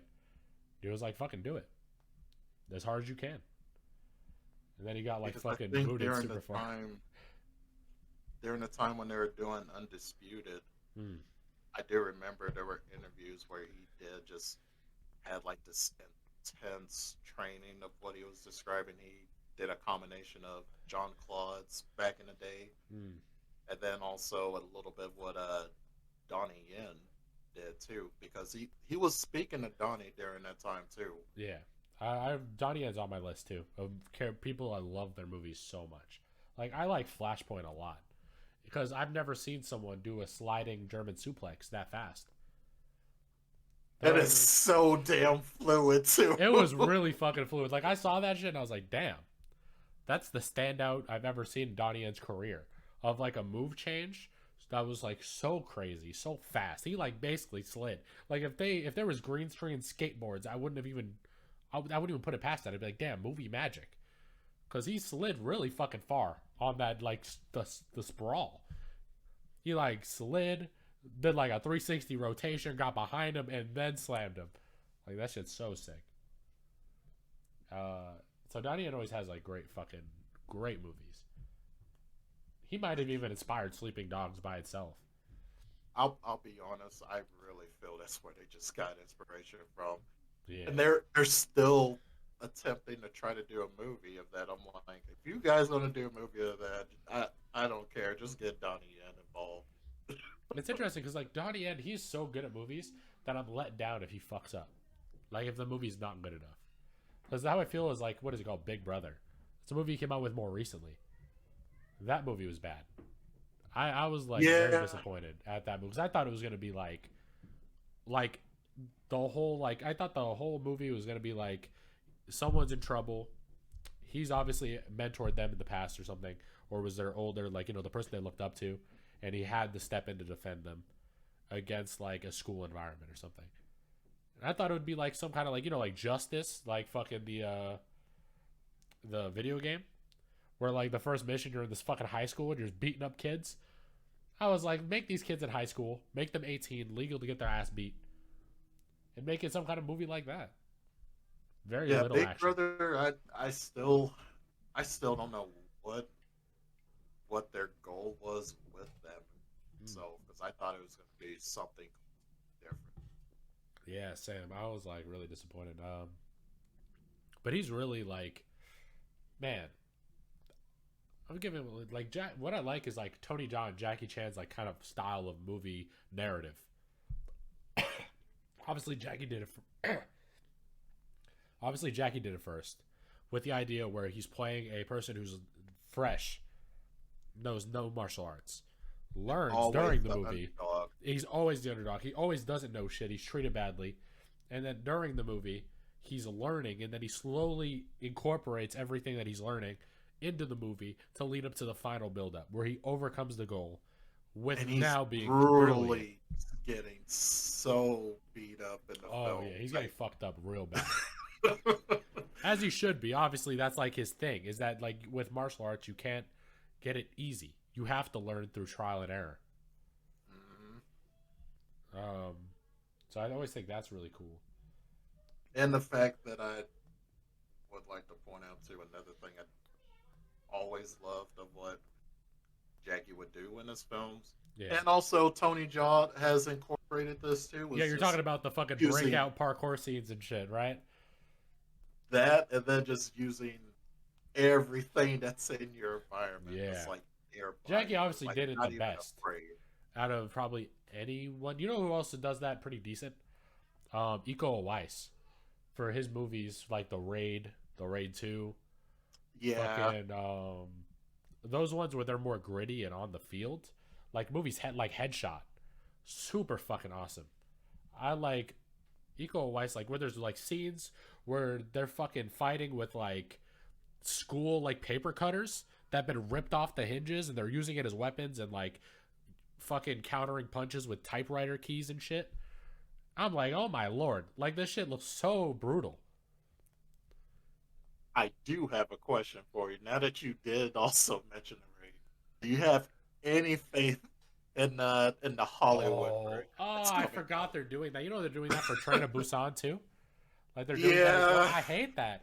Like, okay, the thing is about it that what made the Raid really good is their high scale shots where they're doing it from a perspective with a very close range. Like you're looking at these fights And in it scale and makes pan. it so claustrophobic. Yeah. Like you're in it. You're yourself. uncomfortable because like the scene where they're in the toilet and he's like fighting and then like jumping over the fucking toilets and like they're like using these people in minimal space and you're like, wow, such a high scale shot in such a little place. And I don't think Hollywood is allowed to do that. Like where the idea of the film was kind of supposed to be like he's like in a prison as like undercover. And then like so every scene is so gritty and so close and so dangerous with high risk.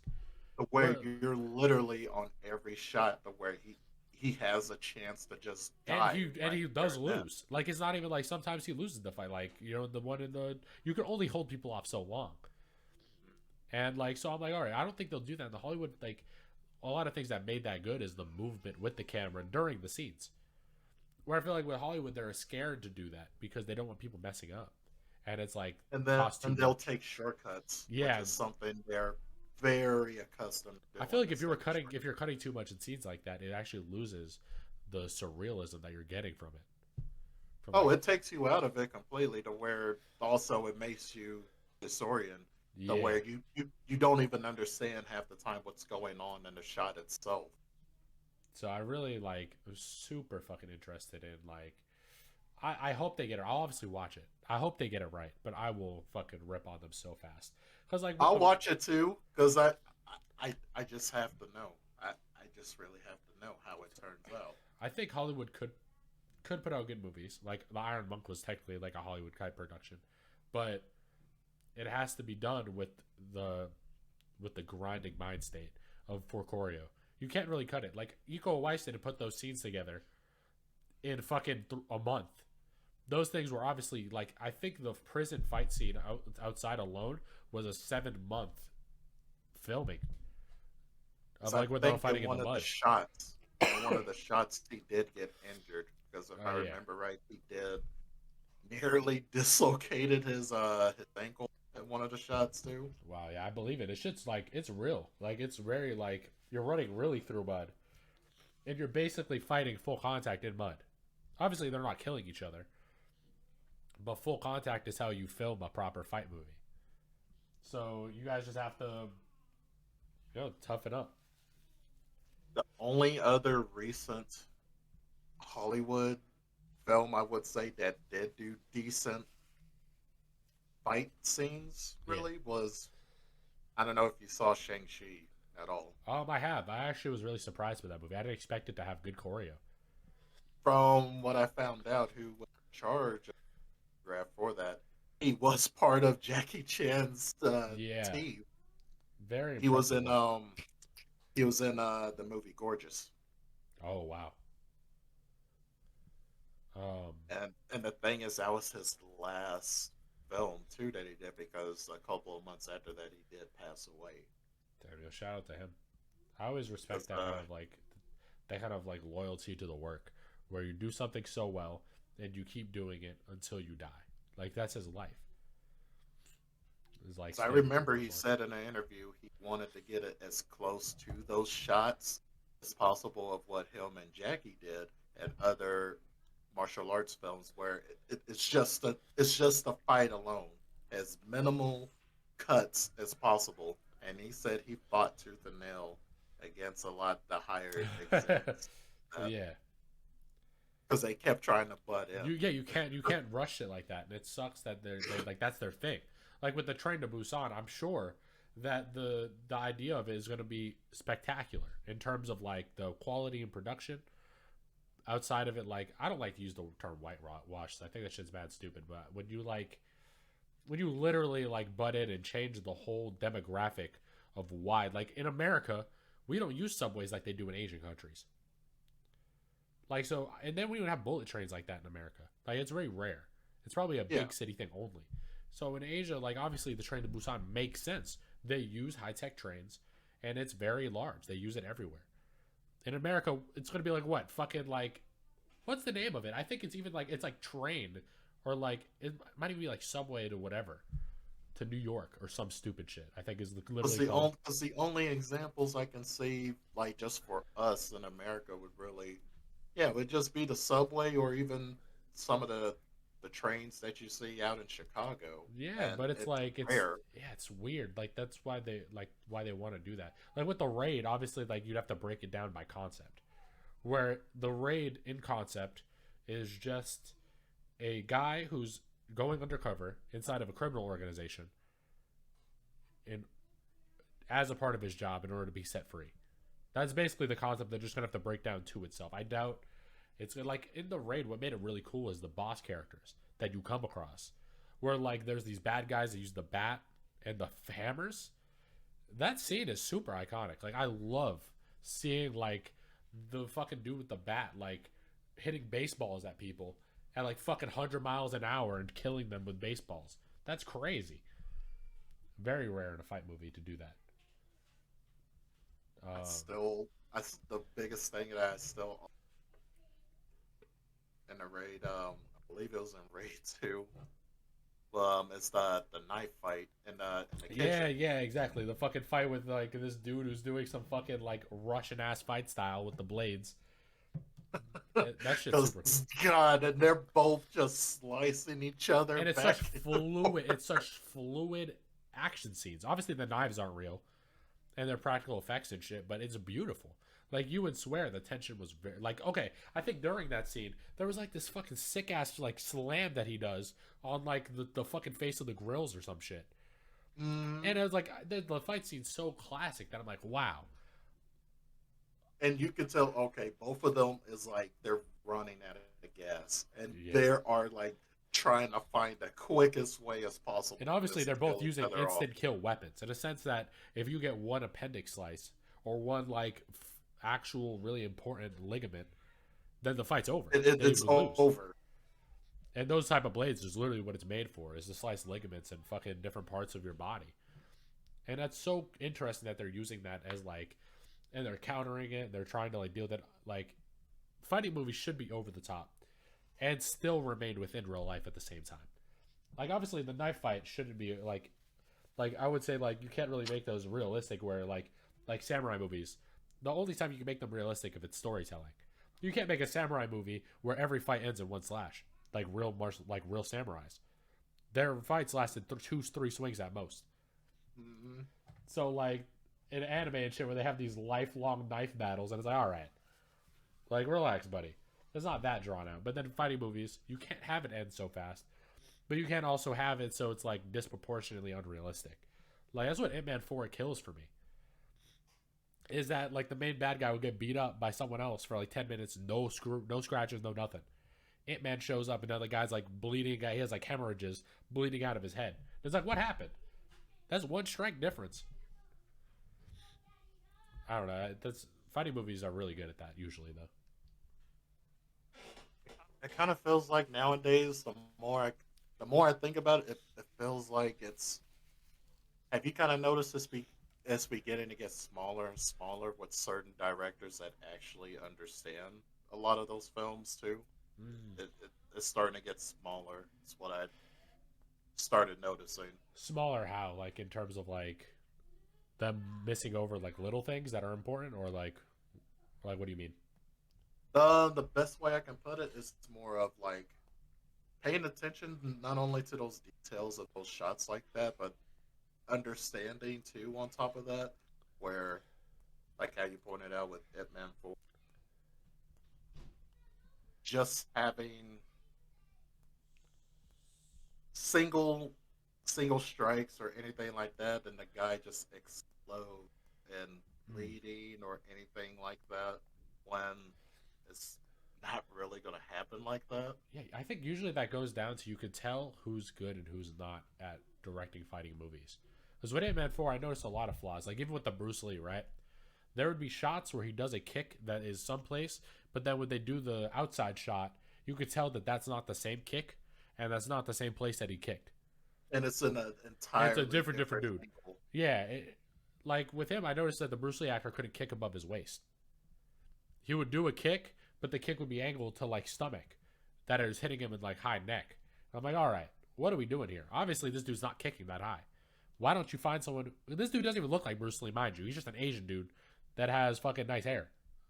I feel the only reason they keep sticking with that actor is just because they feel he looks like Bruce Lee. That's so racist and like a typecast. And if I remember right, they that actor he's from Shaolin Soccer.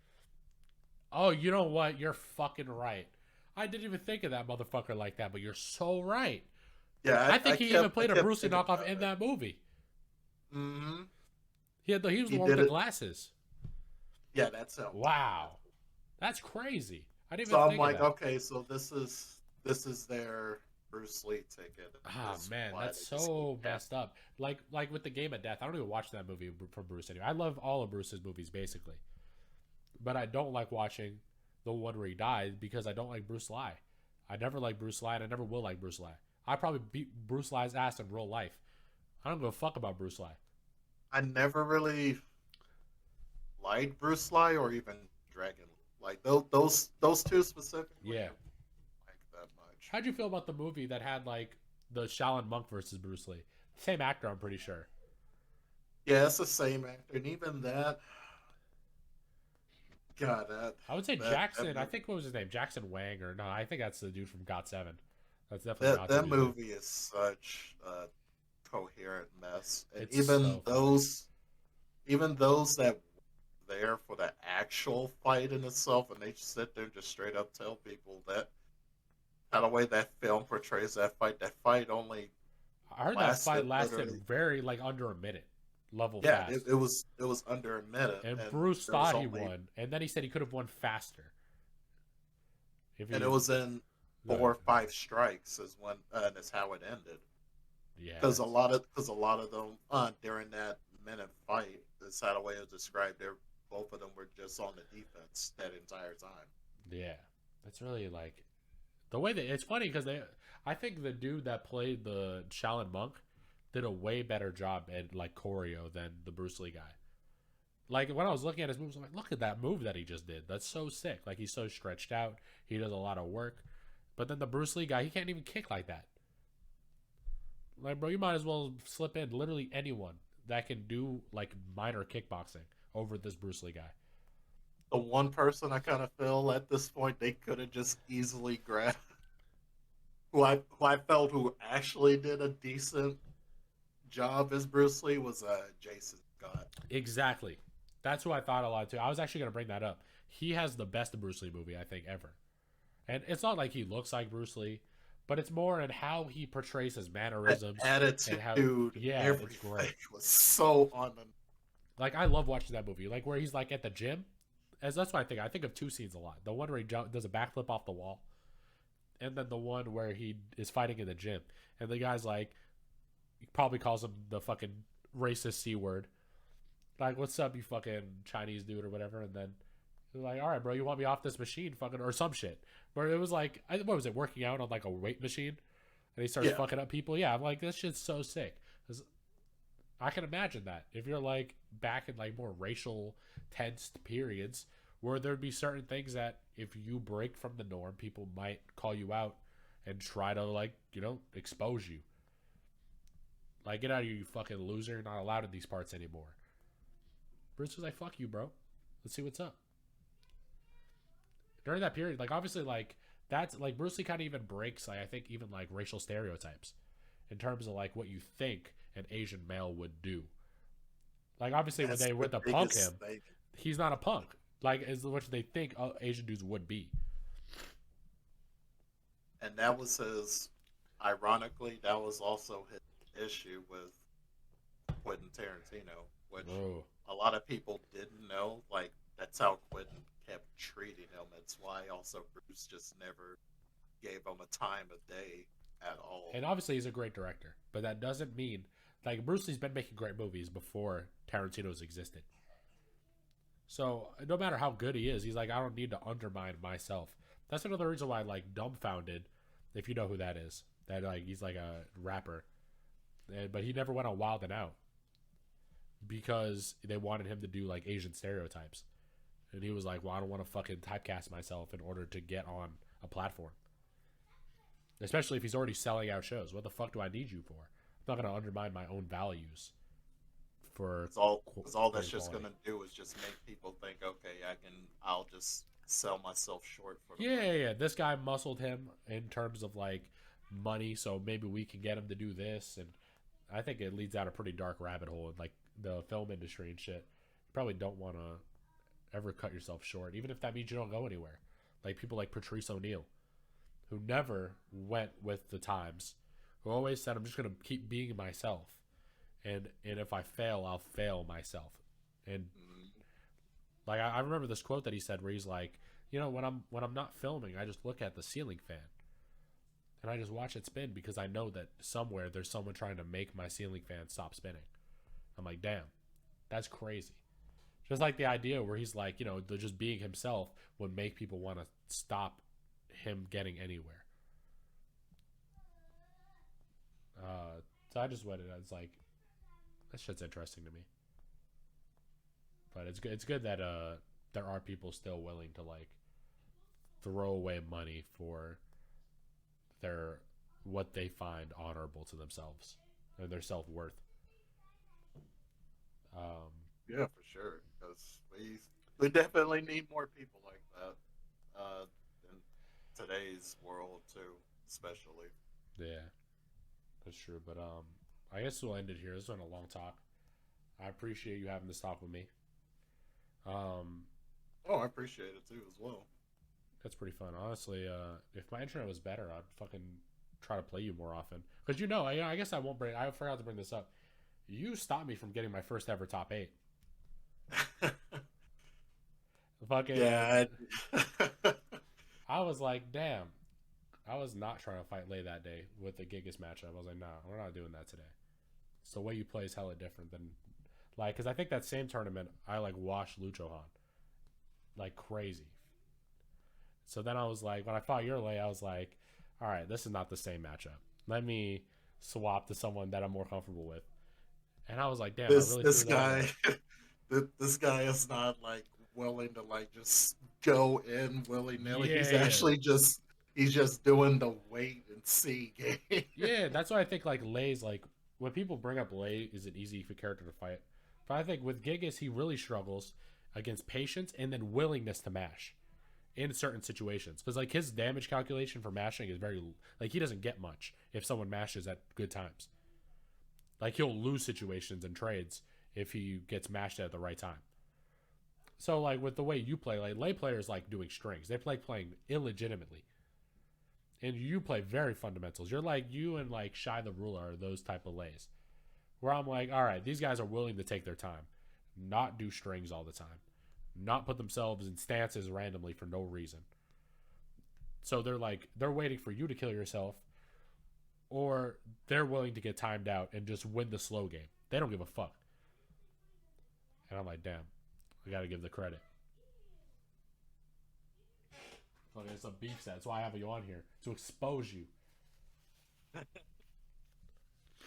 That's one thing I will say, that it's also just how the way my mindset is when it comes in playing Taken 2. Like I really do not mind like just playing the slow game, even running out the clock. I really do not mind that at all.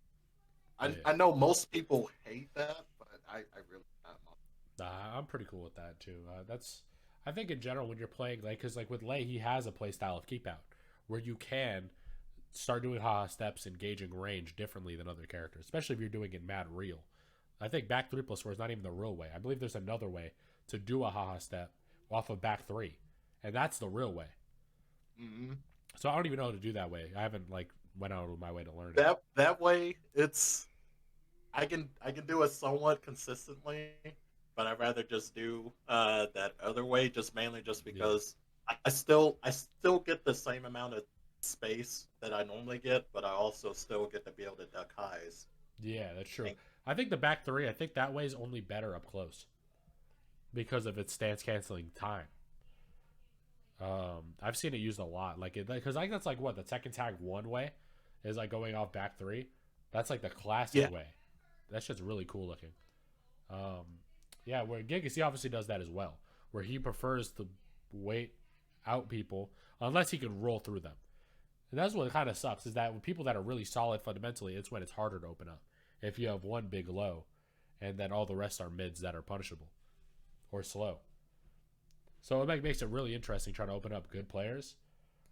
But yeah, I'm hella open. Like I'm just gonna start playing Lars against people that play hella slow. People say, like, I remember I used to have friends that said Lars were like the worst in the game for the longest time.